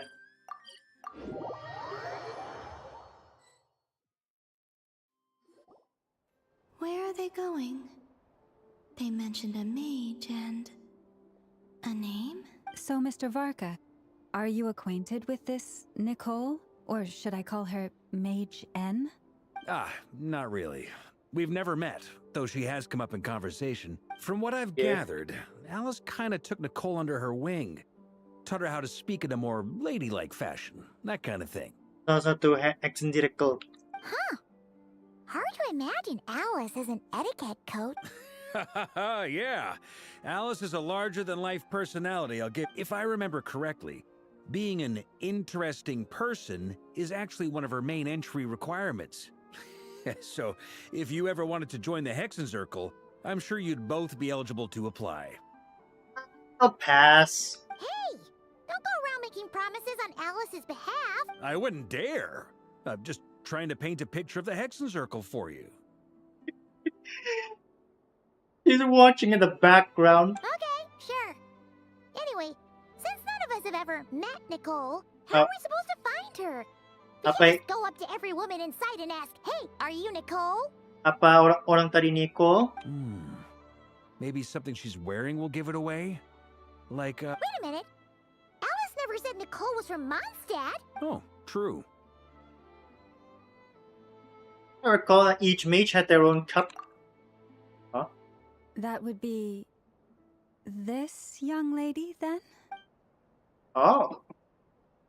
She looked like a witch. Except for the witch hat. Hey there. Sorry to disturb you, but are you Miss Nicole? Varka, Knight of Boreas of the Knights of Favonius. Alice might have mentioned me before. Ah, have we got the wrong person? Sorry. Well, this is awkward. When I shook my head, I meant, no, Alice hasn't mentioned you before. Okay. This is the kind of a power the Hexen Circle had. This weird port wall, breaking port wall. A running gag, if you call it. Huh? Where is this voice coming from? My apologies. For certain reasons, I am unable to speak. It might take some getting used to, but I hope you can understand. Hey, it's fine. I'm more shocked by the fact that Alice never speaks about me. As for you two, we have crossed paths twice before, but it is nonetheless a pleasure to finally meet you. Ah. It's really you. Thanks for all your guidance in the past. You're quite welcome. This time, things are different. We have reached the unwritten page. Now then, allow me to formally introduce myself. My name is... She had her intro too. Nicole, the unappreciated master sculptor, the immortal literary giant, if only they were right, and the silent angel, yet also the orator, the instant they utter a word, etc., etc. In summary, to remain silent is to be the observer of the world. No, stop! Bruh. Alice, I can't believe it. I had a whole speech prepared. I'd agonized over every single word. She always picks the worst moments to ruin other people's plans. The tech box is missing too. I'm so sorry. Yeah, about something like that. this. Alice took the liberty of devising some bespoke self-introduction magic for each member of the Hexen Circle. Ah, it was her doing. But I could have sworn I deleted all of the triggering conditions for it. This is a very different side of Nicole than what we're used to. Don't worry about it. We've seen that introduction magic once already, so it wasn't too much of a shock. Wait, does this mean that only we can hear Nicole speaking, and not Columbina? Please go on, Miss Nicole. We'd love to hear what you have to say, or, well, communicate. Huh? Are they talking to this lady? Oh! She literally cannot hear her speaking. Will you all promise to forget that horrendously embarrassing introduction? Sorry? Embarrassing? When?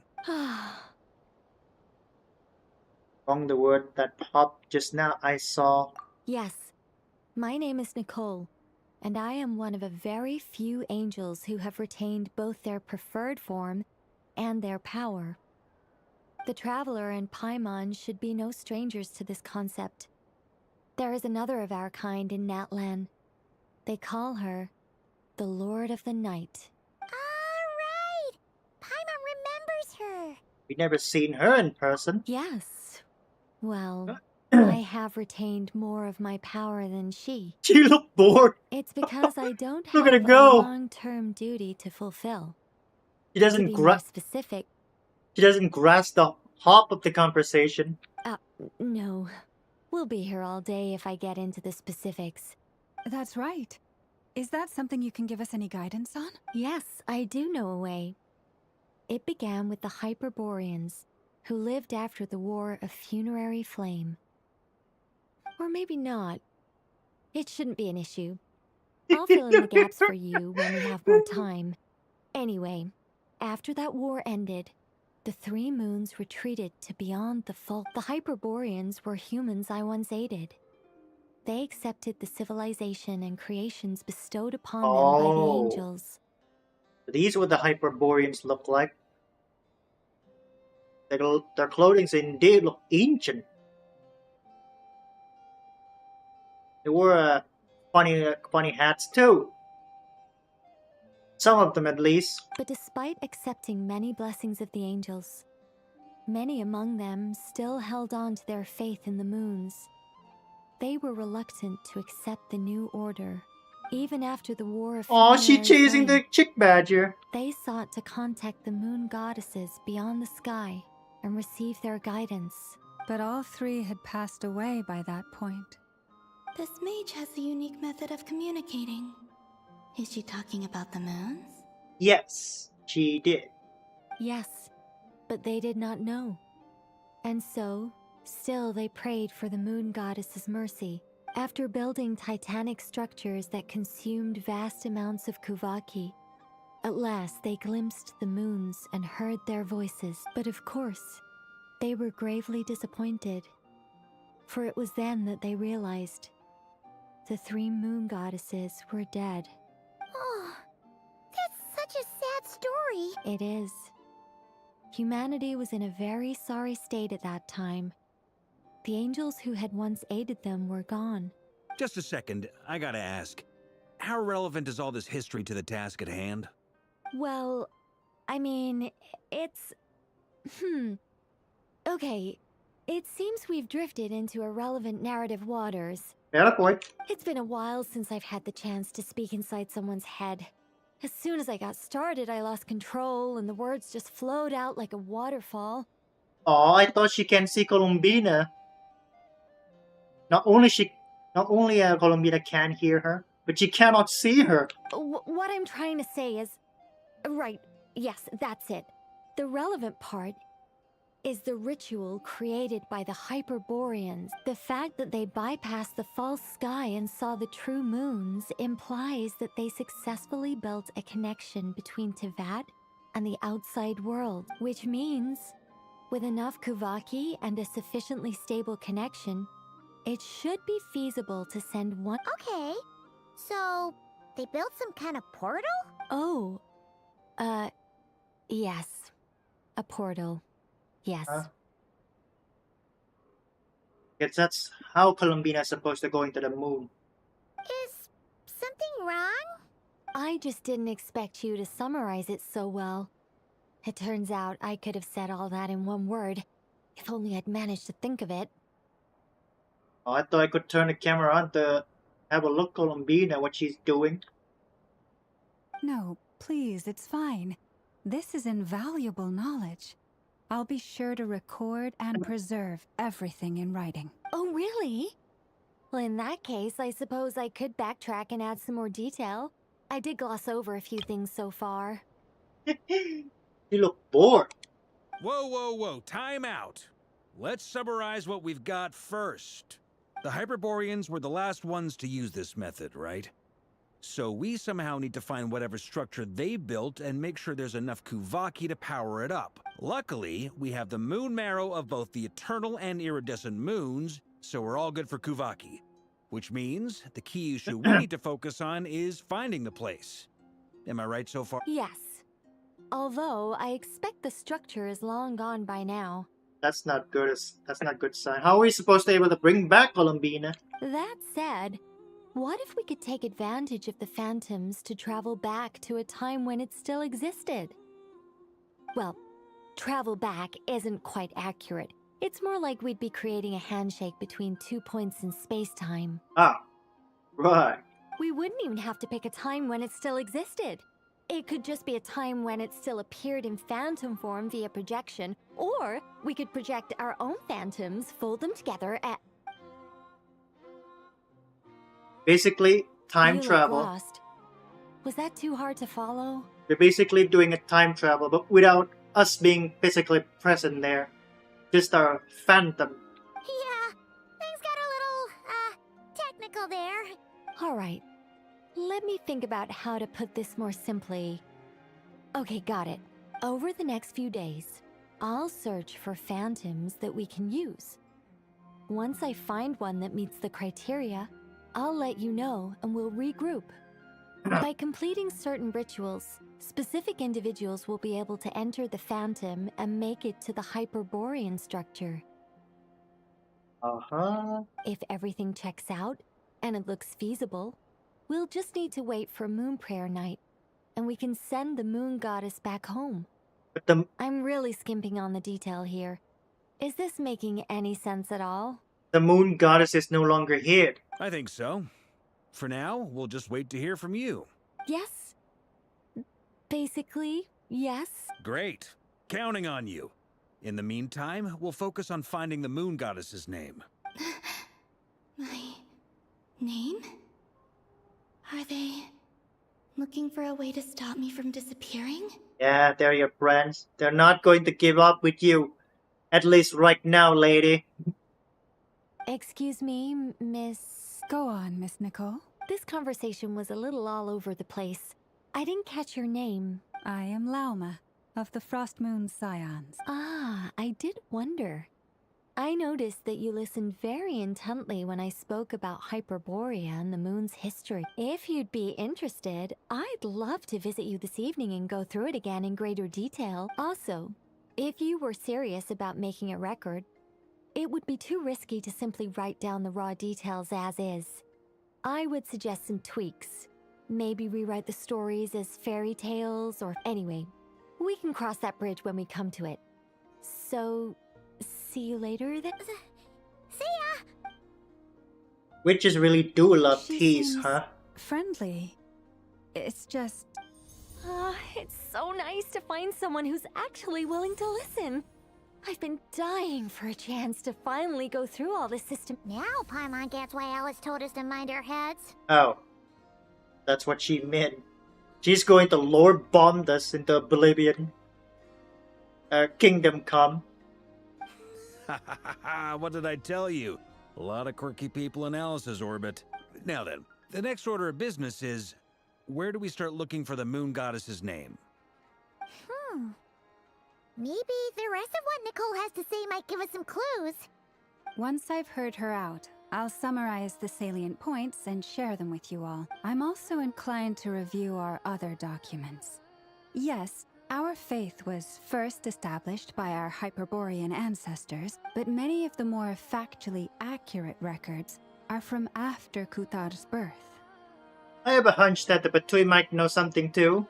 Sounds like we're gonna follow Columbina's journey through Devat, huh? In that case, we'll start by heading to the Frostmoon Enclave. Sounds like a plan. Take this with you. I'll see about getting in touch with the Fatui. It'll probably just be Arlecchino and Sandroni again. They're the only ones who would want to help. Thank you, Mr. Hopefully. Don't mention it. Honestly, I'm more comfortable dealing with the Fatui than prying into the details of a young lady's childhood. Catch you later. I should follow them, just in case there's some way that I can help. Ooh.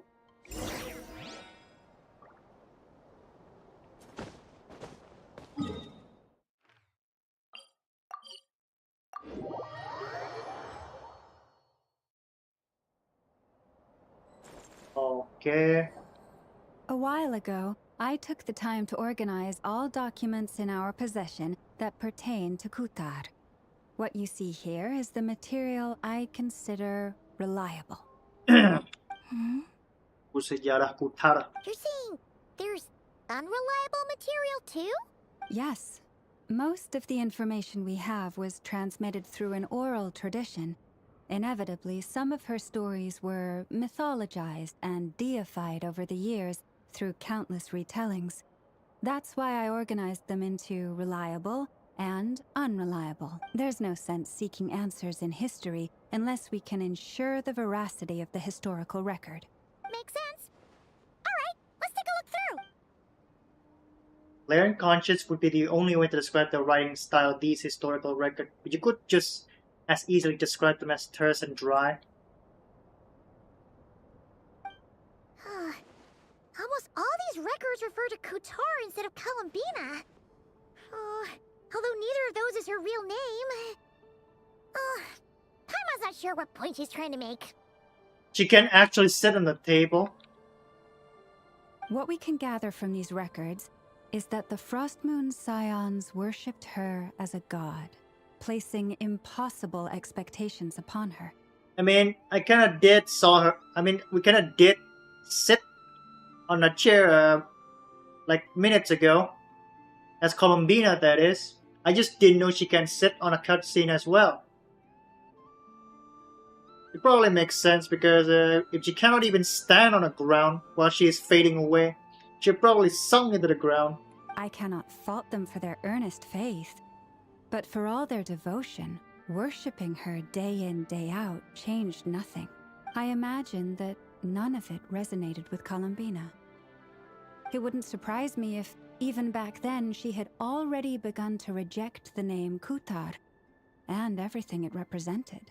She simply went along with the name of Kutar, not actually accepting it. Lama speaks the truth. When I heard them call upon Kutar with hope and expectation in their voices, they may as well have been calling upon somebody else. When you were organizing these texts, what criteria did you use? Well, that's a bit complicated. I looked at the level of detail, perceived, and how realistic their portrayal of Kutar seemed to be. Amongst the Frost Moon Scions of today, only I know of her existence, and I alone have spoken to her face to face. As such, I know that there are certain things she simply would never do. Unfortunate.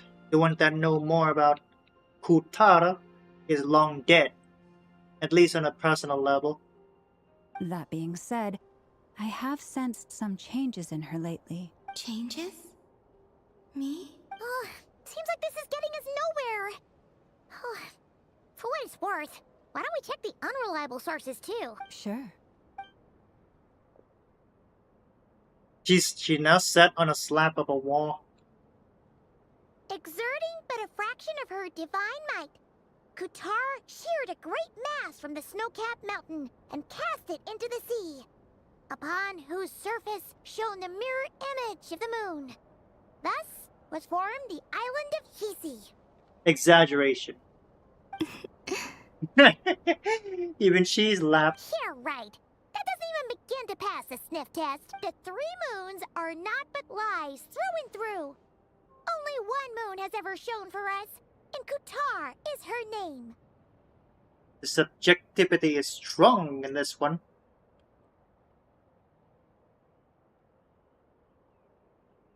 The vast majority of ancient texts are filled with fanciful tales like these. Kutar did not speak, merely gazing into the distance in silence. Clearly, whoever wrote this text never even met Kutar. Otherwise, they'd know that her eyes are always closed. Yeah, makes sense. What about you, Traveler? What are you reading? Like a collection of anecdotes. Come on! The child wished to build a wooden nest with which to shield a fledgling bird from the cold. But being so young and lacking in Kutar was passing by. Upon seeing the child, she summoned forth a Kuhenki, who built a beautiful nest for the child. I remember that. Oh, That's actually true? Not knowing the meaning of Qatar's divine intervention, the child dared not to respond, and thus ran home to call their parents. But Qatar was gone. The moon chanter declared the event a miracle and took the nest as a relic, placing it on high for all to see. The child was named as one favored by the goddess and was greatly respected amongst the people. Putting the child as in the pedestal, that must be quite a burden. Yet, no further miracles were bestowed, and this matter was forgotten in but a few years. Huh. Any thoughts after reading that? It gives up a somewhat lonesome feeling. Yeah. Columbina probably just wanted to join the kid in making nests. Ah. I'd originally considered this a fabrication, because Kutar did not perform any similar actions in subsequent records. But now that I think about it, it does seem like something Columbina would do. It's just that... She didn't know how other people would interpret her actions. She was probably worried about making things difficult for people. And so, she gradually stopped joining in. Yeah, because the zealot kept interpreting her in the wrong way. Yes. Oh, that's so sad. Wait, the bird can see? Oh, never mind. And now, I can make no such gestures of warmth, even if I want to.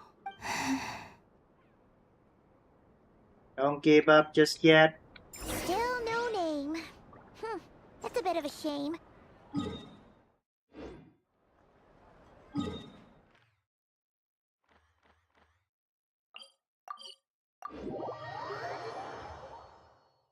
But we did learn some interesting stories. That's gotta count for something. Barca said he was gonna set up a meeting with Archon. Let's see. There's Barca. Oh, yeah. Durin and Albedo too. Oh, back is killing me. Yeah, this is pretty much the same place we bumped into each other last. I convinced them to stick around a little longer. We were all waiting on people, so I figured having a little company would help pass the time. So you've been waiting for us? Does this mean that you've already arranged things with the Fatui? Sure does. Now you're back, we can go meet up with them together. How'd your investigation at the Frost Moon Enclave go? Well, we didn't find out Columbina's true name. But apart from that, it went pretty well. Aha, just as well that I didn't tag along then. I'm sure our moon goddess wouldn't want every man and his dog knowing all about her private life. Still, desperate times, desperate measures, I guess. So, Barca was waiting on us, but what about you two? Are you waiting for Alice? Oh, no. We already met with her. We discussed that experiment I mentioned to you last time. Oh, and she also handed me this communication device. A bomb? The same bomb? That's right. I understand she informed you about the relationship between the Phantom phenomena and Tevat's borders, yes? She wants me to help her with some more experiments. She said that she'll contact me through this device with more information. I sure hope that's not a bomb. Ah, I see. Following instructions and making observations. Wait, then who exactly are you meeting? Someone you know. Albedo's met him too. But I don't think Miss Lauma or the Grand Master... Introductions are overrated. Oh. Especially in cases like this. It's the hat guy! It's you! So? It's not like the academia has prohibitions against going abroad. Also, I applied for leave. I've been writing to Hat Guy since obtaining a human form. I've already brought him up to speed on everything that's been going on in Nod Krai. Hat guy? Yeah, that's what they call him. Hat guy. Turns out, I actually have heard that name before. Oh? Then why did you react the same way I did? I only knew the name, not the fella.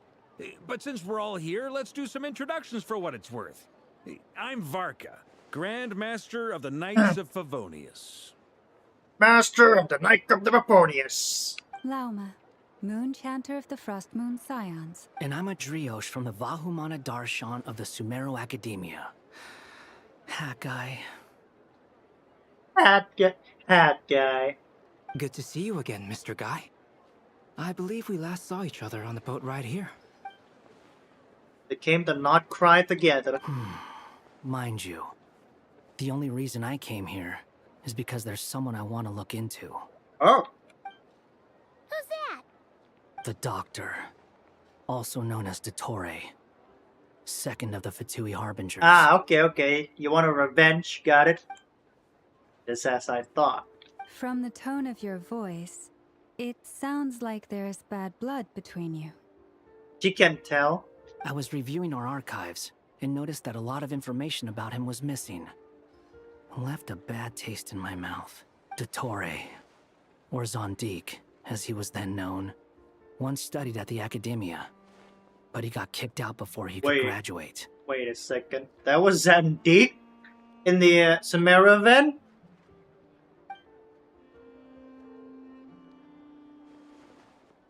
Zondik? I heard that name before, back in the ruins.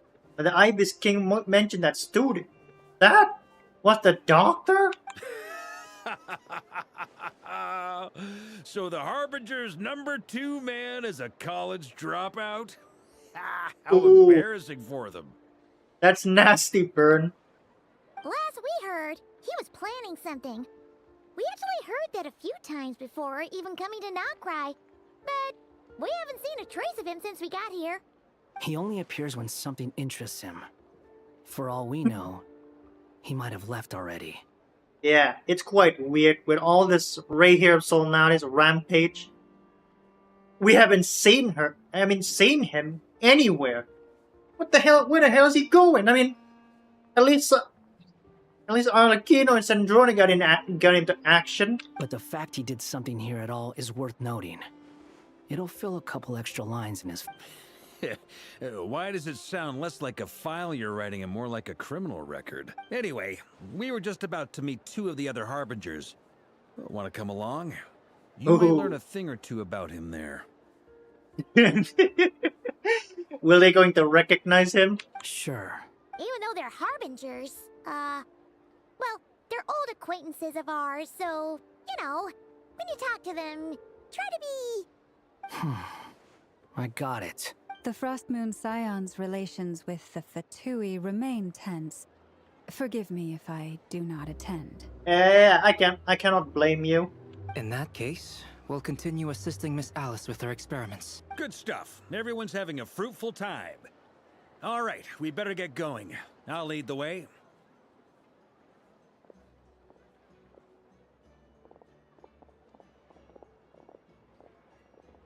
I wonder. Are you here for revenge? Well, yeah. That's obviously part of it. But I'm not the only one who has a score to settle with him. Neither you, nor Lesser Lord Kusanali, nor I want to see him meddling with things again. When we return, let's talk about Columbina. What's the hurry? Don't worry. Pigeons always know which way home is.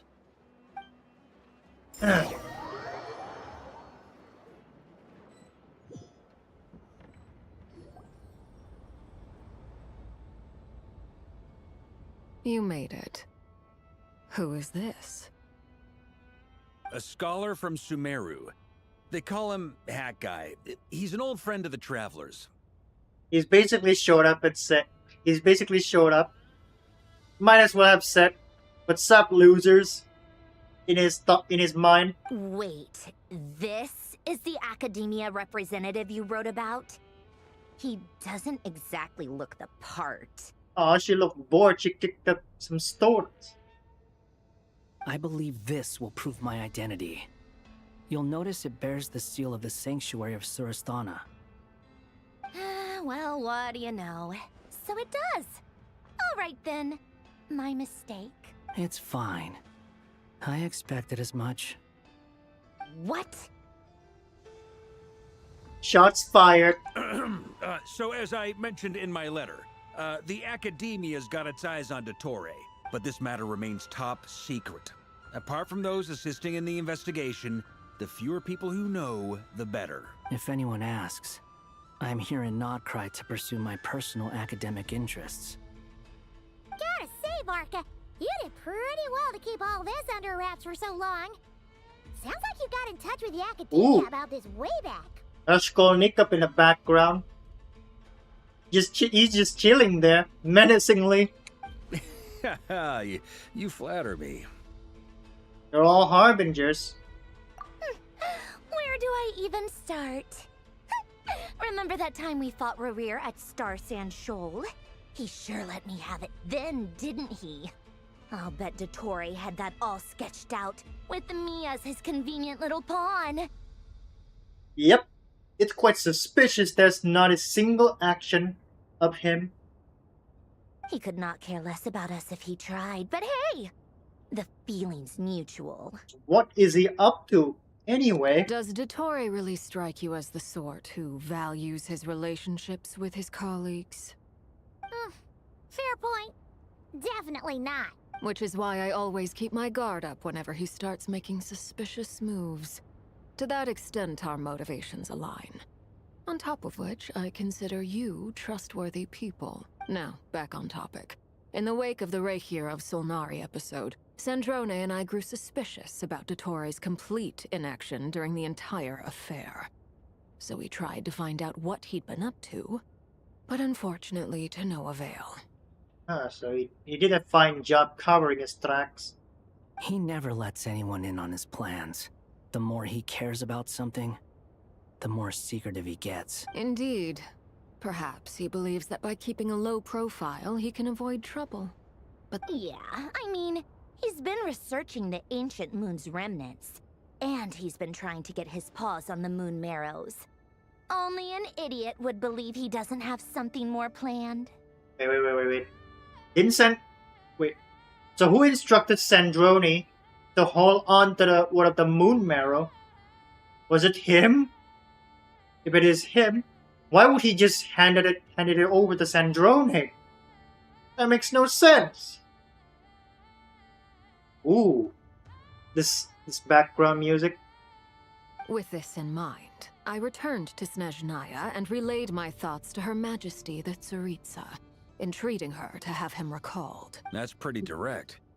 Did the Tsaritsa agree? Yes. I made it abundantly clear that the Fatui's business in Nodcry is almost concluded, and we do not need 3 harbingers in this territory. Her Majesty concurred. Accordingly, Dottore has returned at her orders. I imagine he is continuing with experiments, which no one besides he would ever have any interest in. Probably not experimenting on our children. Common sense might mean nothing to him, but he's not stupid. He knows that no good can come from opposing the Tsaritsa. Smarts alone won't get him all the way. He needs the Rooster's resources and Regrator's Mora, both of which the Tsaritsa can strip from him by waggling a finger. That is savage. But doesn't he have a track record of publicly following orders while going against them in private? He probably has it down to a fine art by now. Wonder, you're giving away yourself. Wouldn't put it past him. We worked together on a research project once. He has no interest in doing things methodically, stage by stage. His thoughts jump all over the place, and the moment his curiosity is satisfied, or he gets the results he wants, he disappears. The only similarity we share is that, once we set our minds on doing something, we will see it done, whatever it takes. That's... Oh, I thought this mic is broken. Oh, we definitely saw some of that in your battle with Rerir. You got so competitive. Now, Parker, don't rile her up. Ugh, do not remind me. Then I believe we all concur. Dottore will not simply give up. Fantastic. Now this is turning into a whole day of unpleasant memories. Ugh. So basically, Harbingers and former Harbinger shitting Dottore on his back. Are you talking about the moon marrow stuff? He also strikes me as the kind of person to disregard experimental regulations, ruin all the equipment, and go way over budget. Then leave the first person he can find to deal with the fallout. Exactly. This one time, he was running some high-temperature experiment and the substance exploded. But does he care? No. He orders his subordinates to open the device so he can observe the results, which causes the gas inside to leak out. Classic mad scientists, all for the sake of science. That gas was poisonous. If I hadn't been there, who knows how many people might have died. And after all that, he left while I was still cleaning up after his mess. What a waste of time, he said. Waste of time? The nerve! He wasted my time! If only she realized Kobe was there to poke her. You've been bottling that up for a while, huh? Hat guy, I must say, you seem awfully familiar with internal Fatui affairs. Especially when it comes to Dottore. Uh-oh. Alakino's clocking on the hat guy. I know you're a former Patui member, but I just cannot prove it. Thank you, Lady Harbingers, for providing such valuable information. I have no other questions for now, so I'll be on my way. And he just dodged the question. Just like that. It probably just make Alakino even more suspicious than she already is. Wait, what? You're just gonna leave? You're welcome to join if you want. Ugh. Just when Paimon thought he'd finally mellowed out. He makes quite the impression. I'll say. I've met tons of headstrong people, but not many of them would join me in bad-mouthing Dottore. Yep. This conversation has turned into a shit-talking Dottore behind his back. Anyway, back to the main agenda. Barca, you said that Columbina has gone missing? Or rather, disappeared. Or she could be right next to you. Yeah. We're working on building a connection between her and this world. The simplest method is to find out her real name. I've actually asked her that question before, but she said she didn't know. Considering our relationship, I doubt she was lying to me. Did she do while she was with the Patui? As far as I recall, she was never dispatched by Her Majesty to claim a gnosis or anything like that. I guess that makes sense. She's probably the worst person to send on to do the job. She probably gets stripped of her whatever she depends on back at the Snechnaya. I think so. That's what keeping her existent, or at least her string. The Tsaritsa's plans had long contained a place specifically for her. Huh? I always thought that was weird. What could she do that the rest of us couldn't? Knowing what we do now, it's probably something related to Kavaki, right? More than likely. When she first arrived, Columbina would often go to Her Majesty and ask when she could start the task assigned to her. Uh-huh. But Her Majesty always gave the same reply. The time has not yet come. So she spent her days in Snezhnaya doing basically nothing. Oh. The Tsaritsa has summoned a beautiful blind maiden to be a harbinger, giving her the third seat by virtue only of her enchanting voice. It was a dumb and stupid rumor, but the reality of the situation made it hard to refute. And what happened after that? I imagine she stopped caring.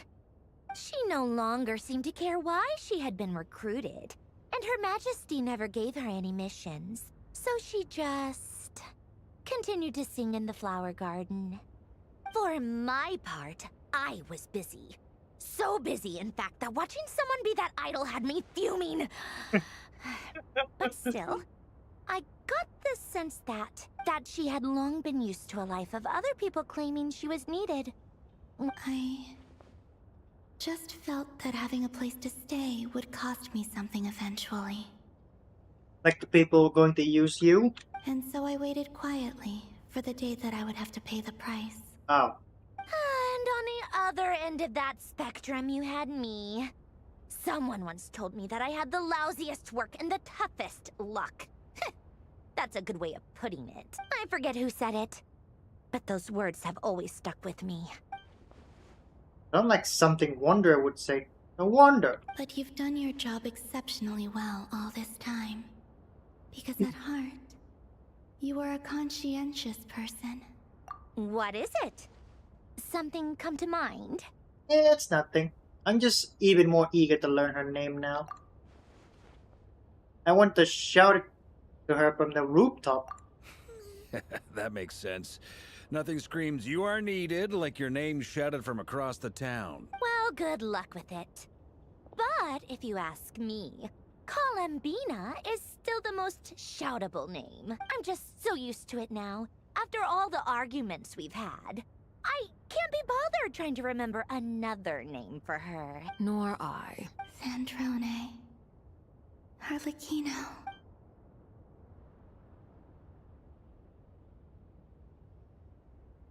Huh? A Sealy? It's a Sealy! Does that mean Nicole has news for us? Ladies, I thank you for your hospitality.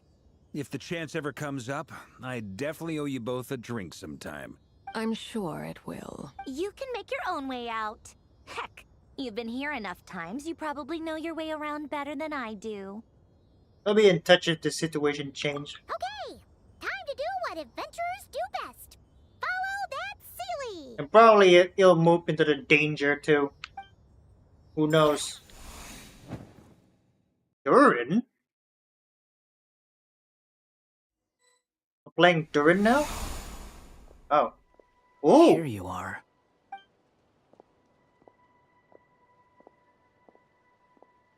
Oh, hat guy. How come you're back so soon? Did things go all right with the Fatui? Fine.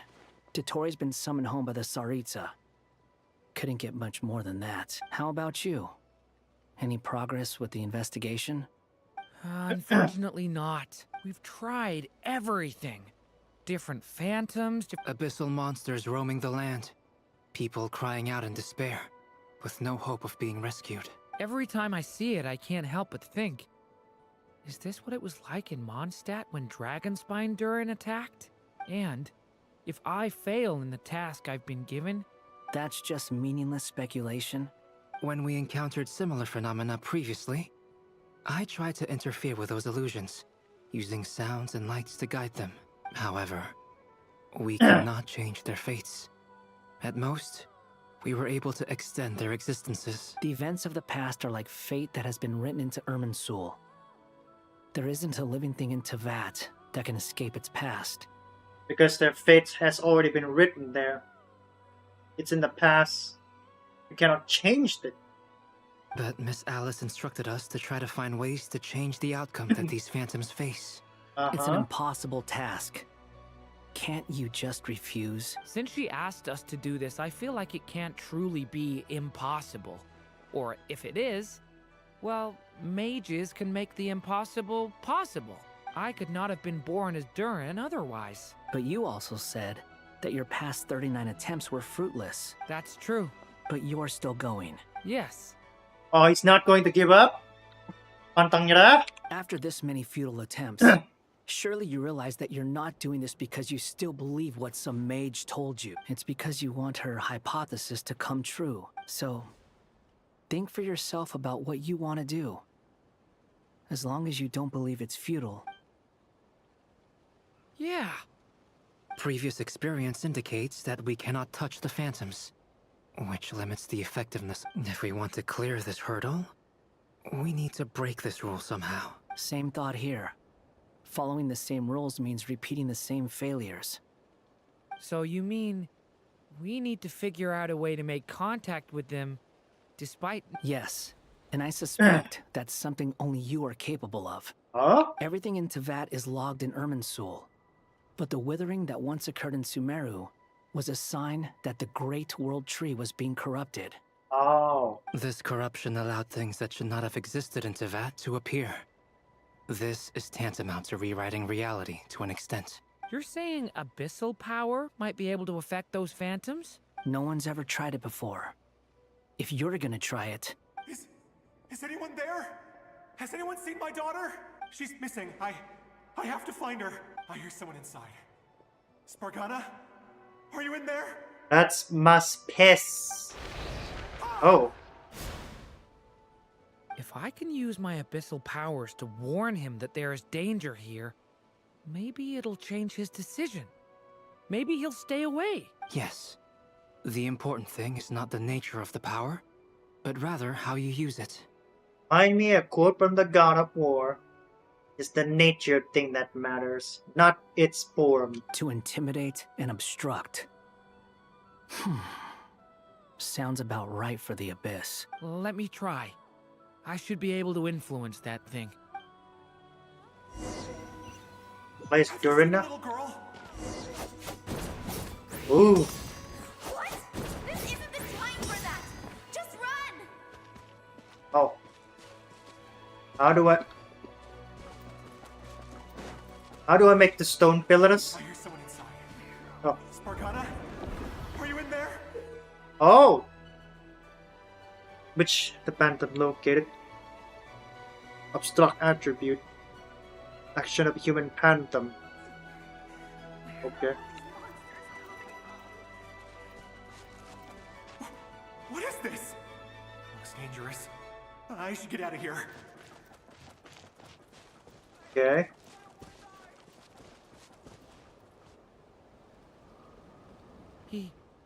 He really left. Oh! Ah, we did it! Don't celebrate too soon. Follow him. Oh. Monsters approaching from the front. You need to stop them and create an opportunity for him to hide. Oh no! Uh-oh. Crap! I made a great mistake. Help me!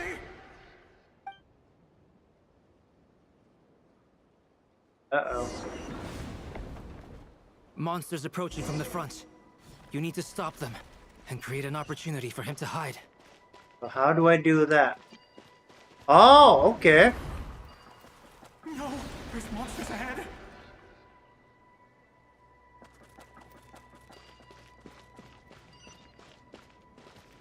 Wait, is that the barrier I saw earlier? Why is it appearing now? It's as if someone's controlling it. Oh, okay. Bam. The monsters are gone. Is it safe?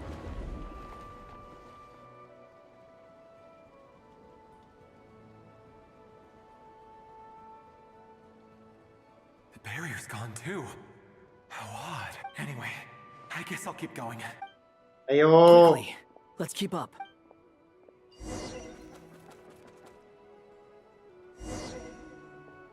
Wait, there was Close someone else here? blood Don't up. go any further. We've got anti-monster traps laid out everywhere. But my daughter must just be up ahead. I have to go. This way's blocked. Oh. Oh!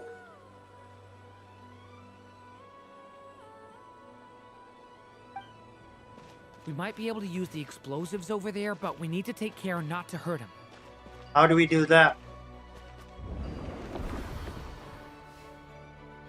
Oh, okay. I'll use the barrier to keep him at a safe distance. This barrier seems to be helping me somehow. Hey, wake up! Oh, no good. Gotta keep moving ahead.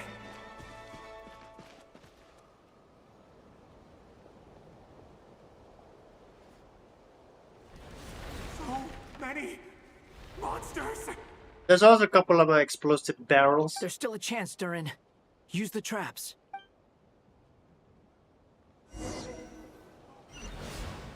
Oh. Bang.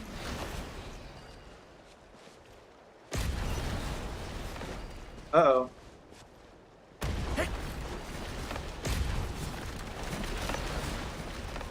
Uh-oh. Oh, crap! I'm too late.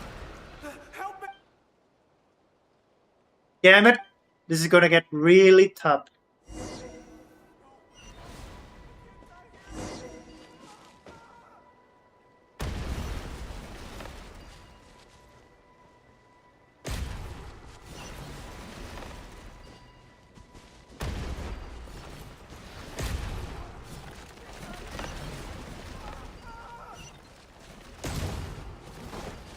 Oh! I accidentally hit it too early. Damn it. Not again.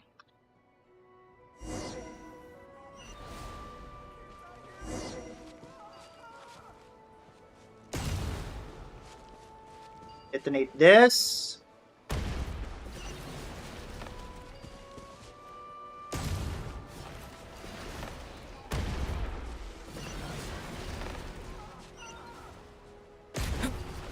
Oh, crap. Damn it. That's the third attempt.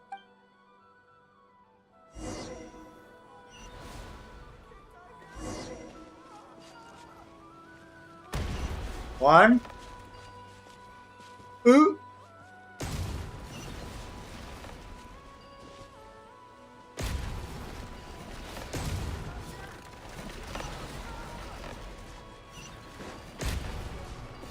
Oh, come on! Not again!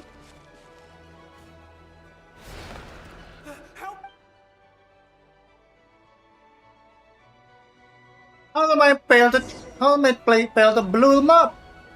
I could have sworn I did.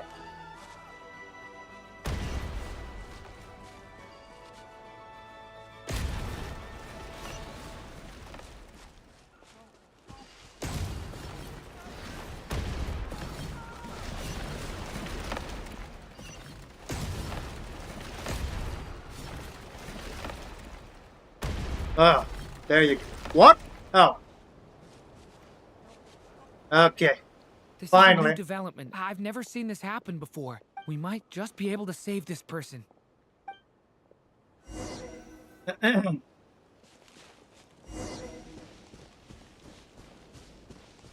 That them?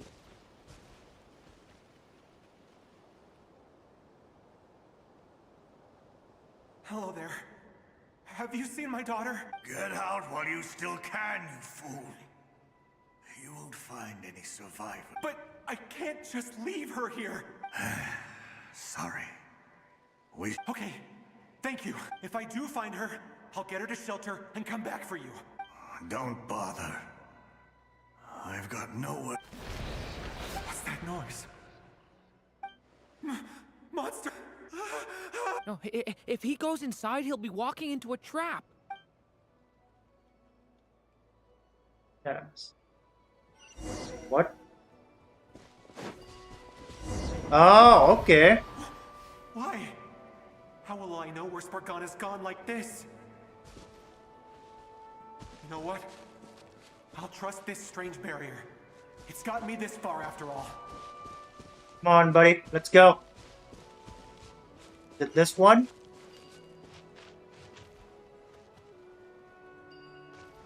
What?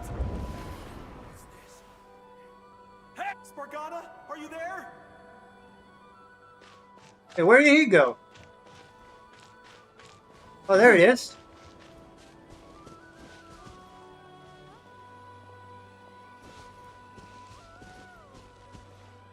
Oh, I'm glitching.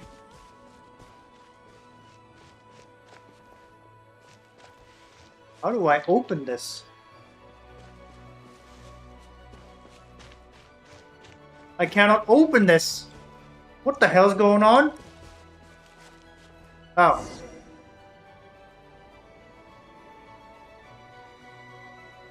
Huh? That looks like one of my daughter's books.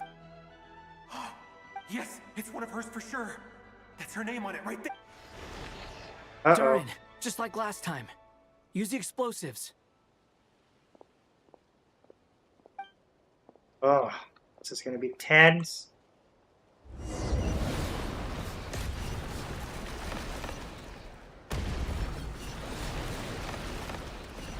Oh no!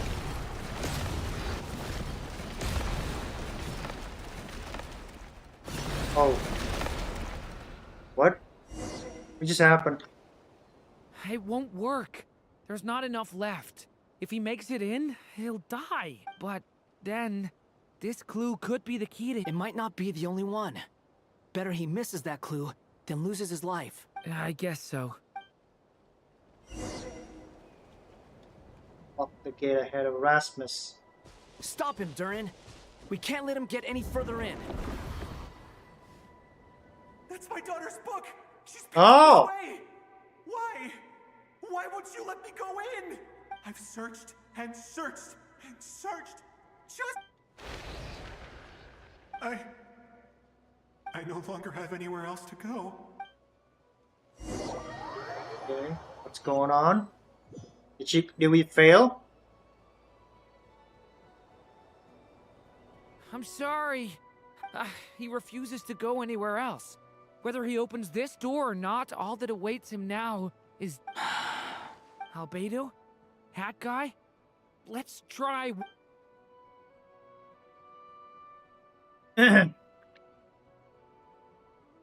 Oh, okay. Why am I here? What's going on?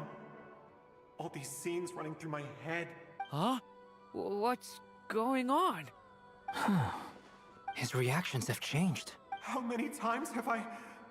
What's happening to me? Huh? Wait. Who are you? He can see us? You can see us now?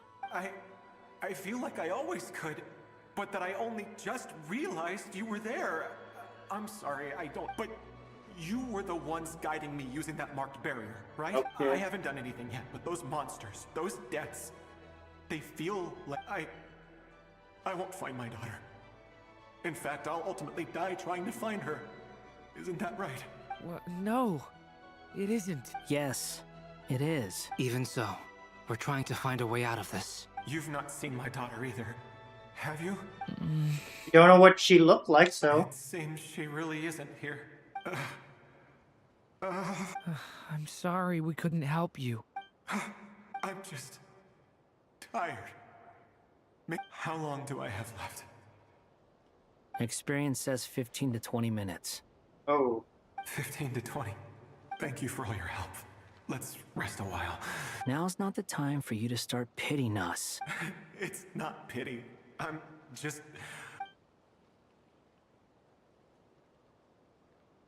Whoa! They actually chill! You say you're from Mondstadt, yes? A place with windmills, where people enjoy limitless freedom? And you're from Sumeru, where they've built an academy into a giant tree? Yes. It seems you've never heard of either place. Those names are unknown to me, I'm afraid, yes. Have you heard of Hyperborea? I have, but I heard that it was destroyed in the distant past. I see. That was where my ancestors once lived.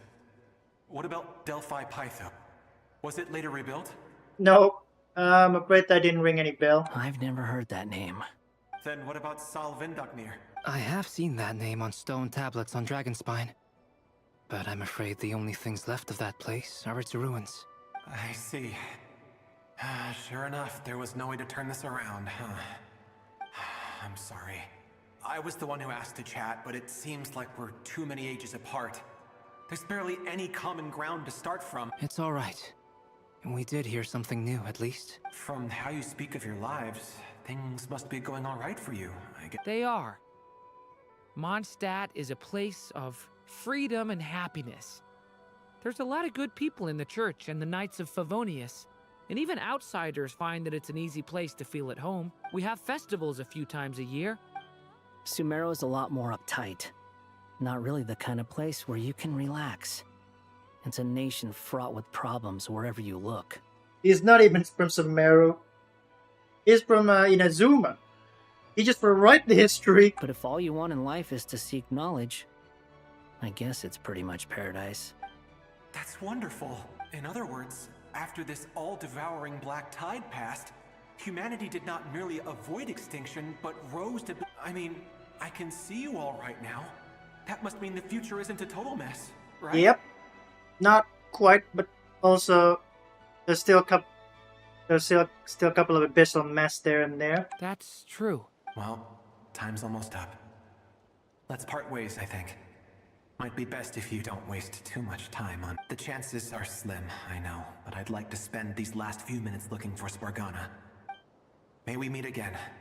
Well, or not, most probably. In that case, may your wishes come true.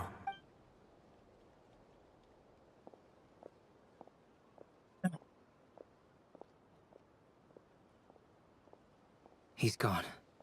In a few minutes, he will meet the end that was his to begin with. The ending of this tale did not change. But I believe that we've just made the most progress we have yet. Yeah, that's an improvement at least. May your wishes come true. If only it were so simple. Hat guy, could I ask you a question? Hmm? You've never talked about your past. It seems complicated, and it weighs heavily on you, too. Would you be willing to tell me about it? I know about Albedo's past. Our experiences are very similar, and he created me. As for you, you're my first friend, and you've witnessed every step I've taken. But by comparison, I know nothing about you. Either way, I mean, we're still best friends.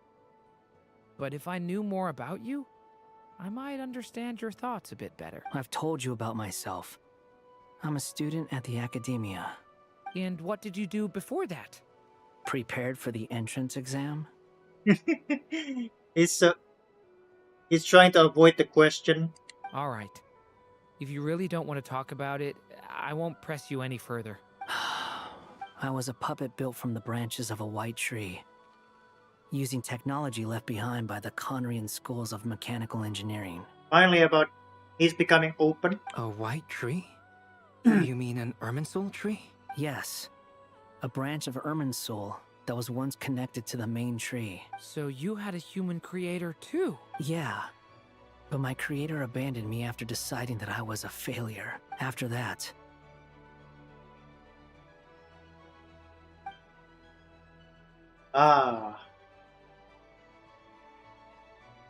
Scaramouche.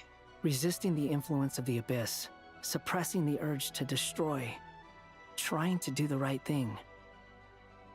None of these things are easy, but no matter how hard they are, trying to rewrite past wrongs is far harder. That's unfortunately true. You asked me if you would create a new tragedy if you failed. I told you there was no point speculating about that, but the real answer is, yes, you absolutely will. That guy. But at least you've got people here to help steer you away from the wrong path. So, just keep aiming towards the light. I will. All right, break time's over. Oh. Hello, Durin speaking. Hello, friends, it's me. What have you been up to, I'm detecting some unmistakable... The amplitude isn't particularly high, but they're completely different. Alice, we were unable to save that person. I see. Well, that is rather odd. Could I trouble you to keep trying the same approach? I should probably have Nicole come and check this out as well. Oh, okay. Oh, I guess that's it then. I didn't think it'd take long. It's full of conversation too. There you are. I was worried you might stop to collect treasure chests opened by the Celia. Another conversation I cannot hear. I am delighted to see that you understand Oh. what takes priority, and that your adventurer's instinct has not swayed your resolve. Really, I must applaud you for it. You should know. Berapa lama ini sih?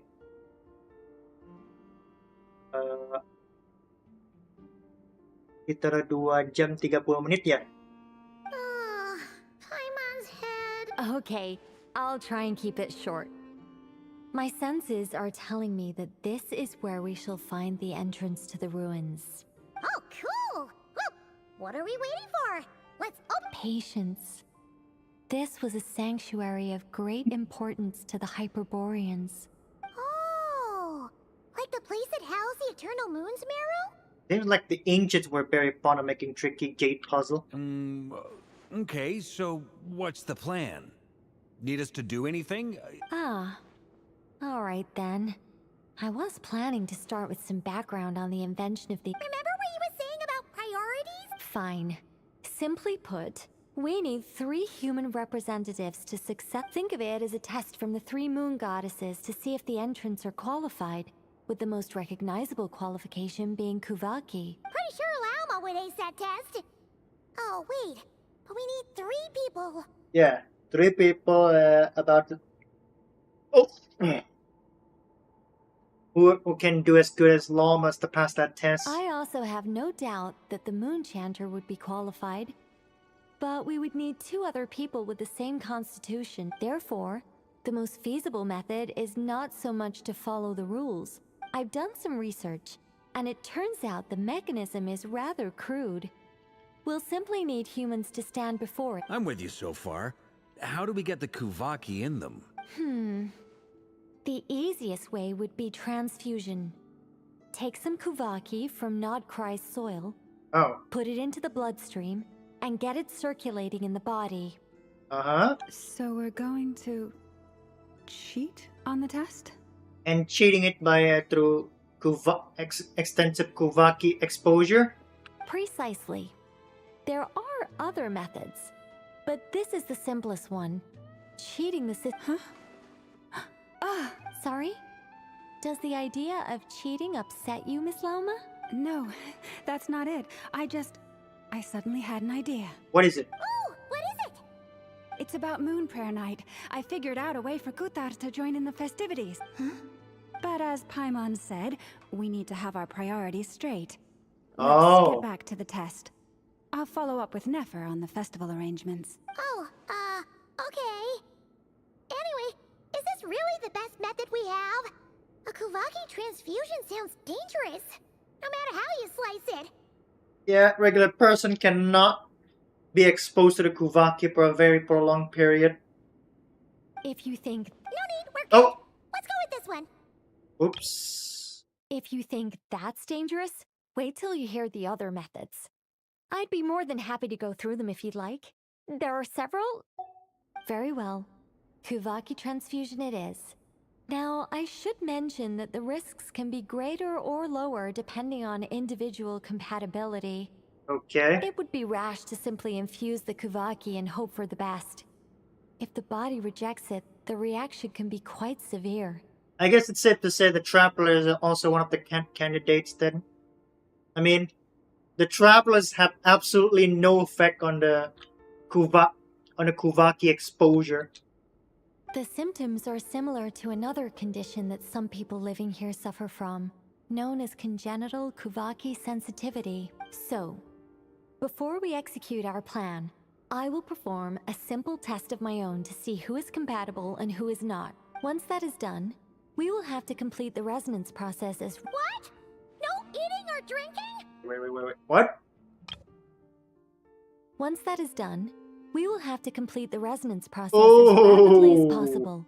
The participants must remain stationary while the Kuvaki circulates and bonds with them, and they mustn't eat or drink anything. That sounds extreme. That's some hardcore fasting. They'll all be monks by the time they're through. 3 days. Oh, that's so long! And we still need to find 2 more people who are not just compatible, but also willing to volunteer.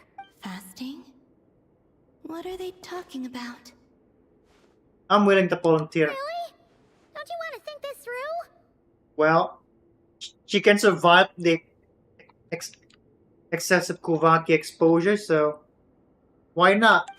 Haha, count me in too. 3 days without food?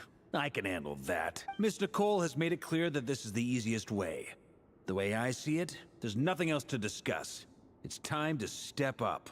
Prepare to having Columbina disappear completely. Yeah, you're right. In that case, Paimon volunteers to be Captain of Logistics. She'll keep the fires lit and grab some spare clothes to keep you comfortable. Then we'll start with you first, Traveler. Please step forward. Okay. How does the ritual work?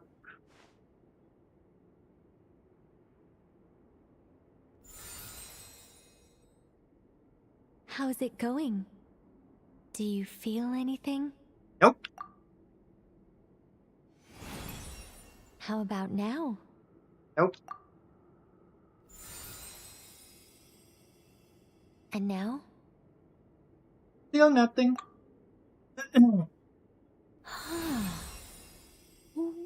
What about now?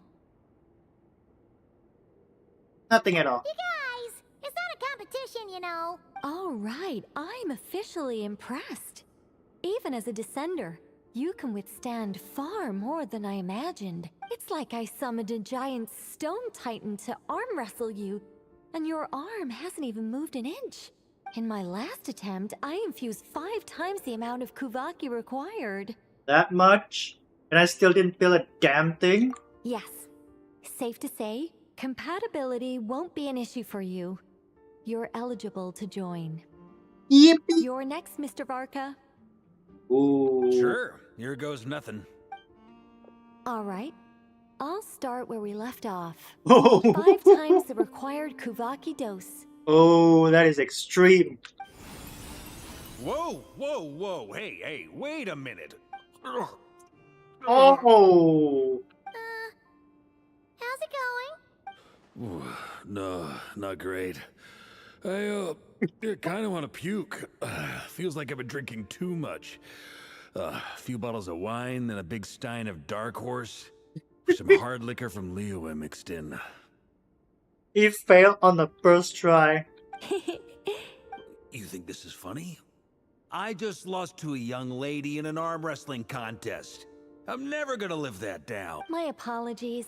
I'll lower the concentration Ugh. and try again. Oh, that can't be good. That's a lower dose, is it? How's it going now?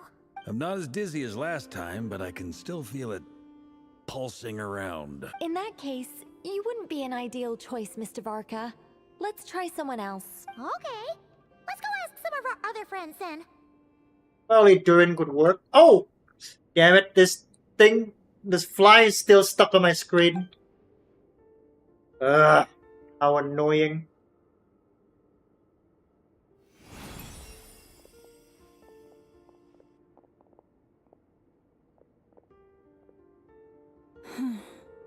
No surprises here, Miss Smoonchanter. You're perfectly compatible. You may join. Ooh, Nepra. Oh. I'm getting a slight headache. Shame. You were so close. Whoa, I'm itching all over. Allergic reaction. Oh. We can't have that. Nasty. Huh? Oh. The candidates are kid. Well, are you gonna start a what? The Hexen Circle is an organization that cares for and protects children. We will not have them do dangerous things. Not even tests. Huh? Hmm? Oh. Let me guess. She failed the test for not being a human? Is something the matter? The candidates have to be human. Oh.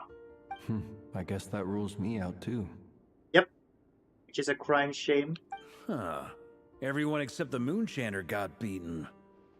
Guess I don't need to feel so bad after all.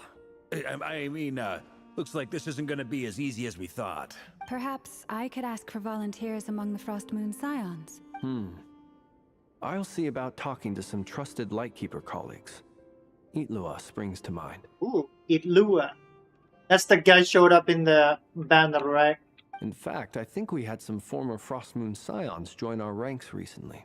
Oh, that's interesting. Can you give me the scientific explanation for how the test works? I can probably make some kind of test bot. Then we can just zip through Nasha Town, going up to people and pressing a button to check their status. No. Wow. No elaboration for once. How about I contact the Knights of Favonia's garrison in the Wave Chaser plane?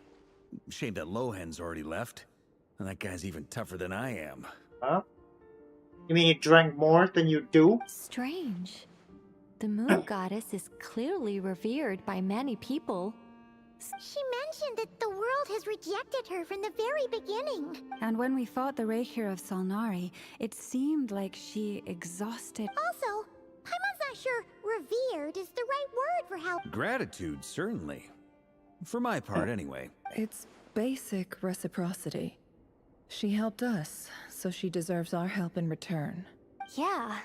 Even though she looked like she didn't care, she still saved a ton of people, including me.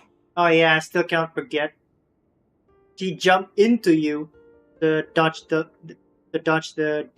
death ray. A review of the relevant data leads me to conclude that Miss Columbina is a good person. Yep, you bet! They really think so? I'm super surprised that Columbina isn't her actual name, though. I think it really suits her. I know, right? I know. I know, right? Unfortunately, that's not our decision to make. Columbina. That was the code name the Fatui gave me. But it also came up in the song I heard when I was born. That's interesting. But that didn't look right either. What? Is that really all there is to it? What do I truly think of my own name? Is there anyone left who will still call me by that name? He told me to pick whatever name took my fancy. Why did I pick Columbina? Oh. Maybe because I felt that she never wanted to become Kutar and be worshipped as a god. Moon Prayer Night is getting closer by the day. We're running out of time. We need to look for other candidates. Alakino. Then allow me to try.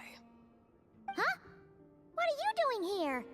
You contacted your friends via the Adventurers Guild. Sandrone has been keeping an eye out for something like that, so she informed me.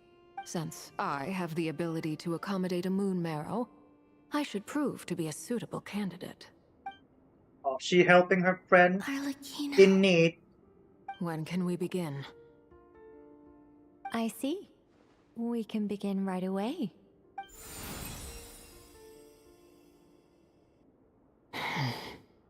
How was it? Did you feel any discomfort? Not at all. Then it seems we shan't need to look for additional candidates after all. Sweet. Cool. Alright, like Paimon said, the rest of us can take turns making sure the three of them stay warm and comfy. Then, my job is to take care of the caretakers. I will ensure everyone receives food and accommodation. Let's make haste. I'm ready as well.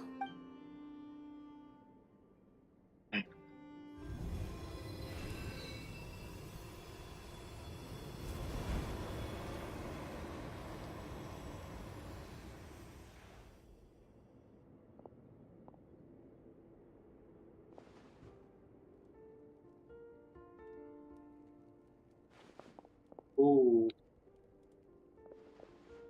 And she's sleeping. That's adorable. How long has been passed already?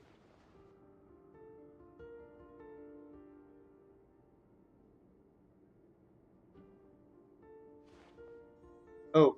Come on. You can do it, Lumine.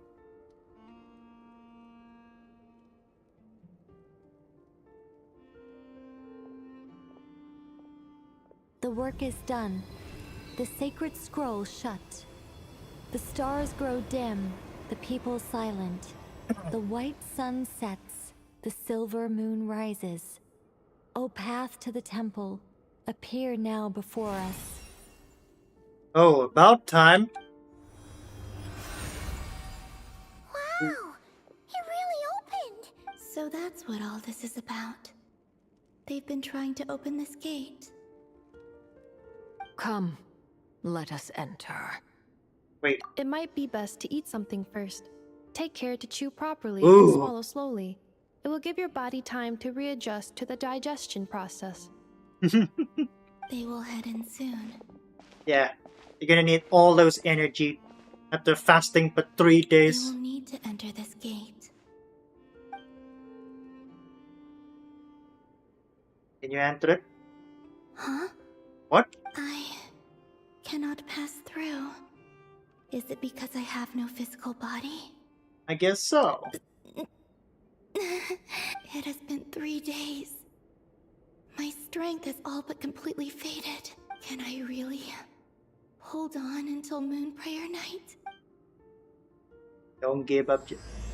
Ah. Okay.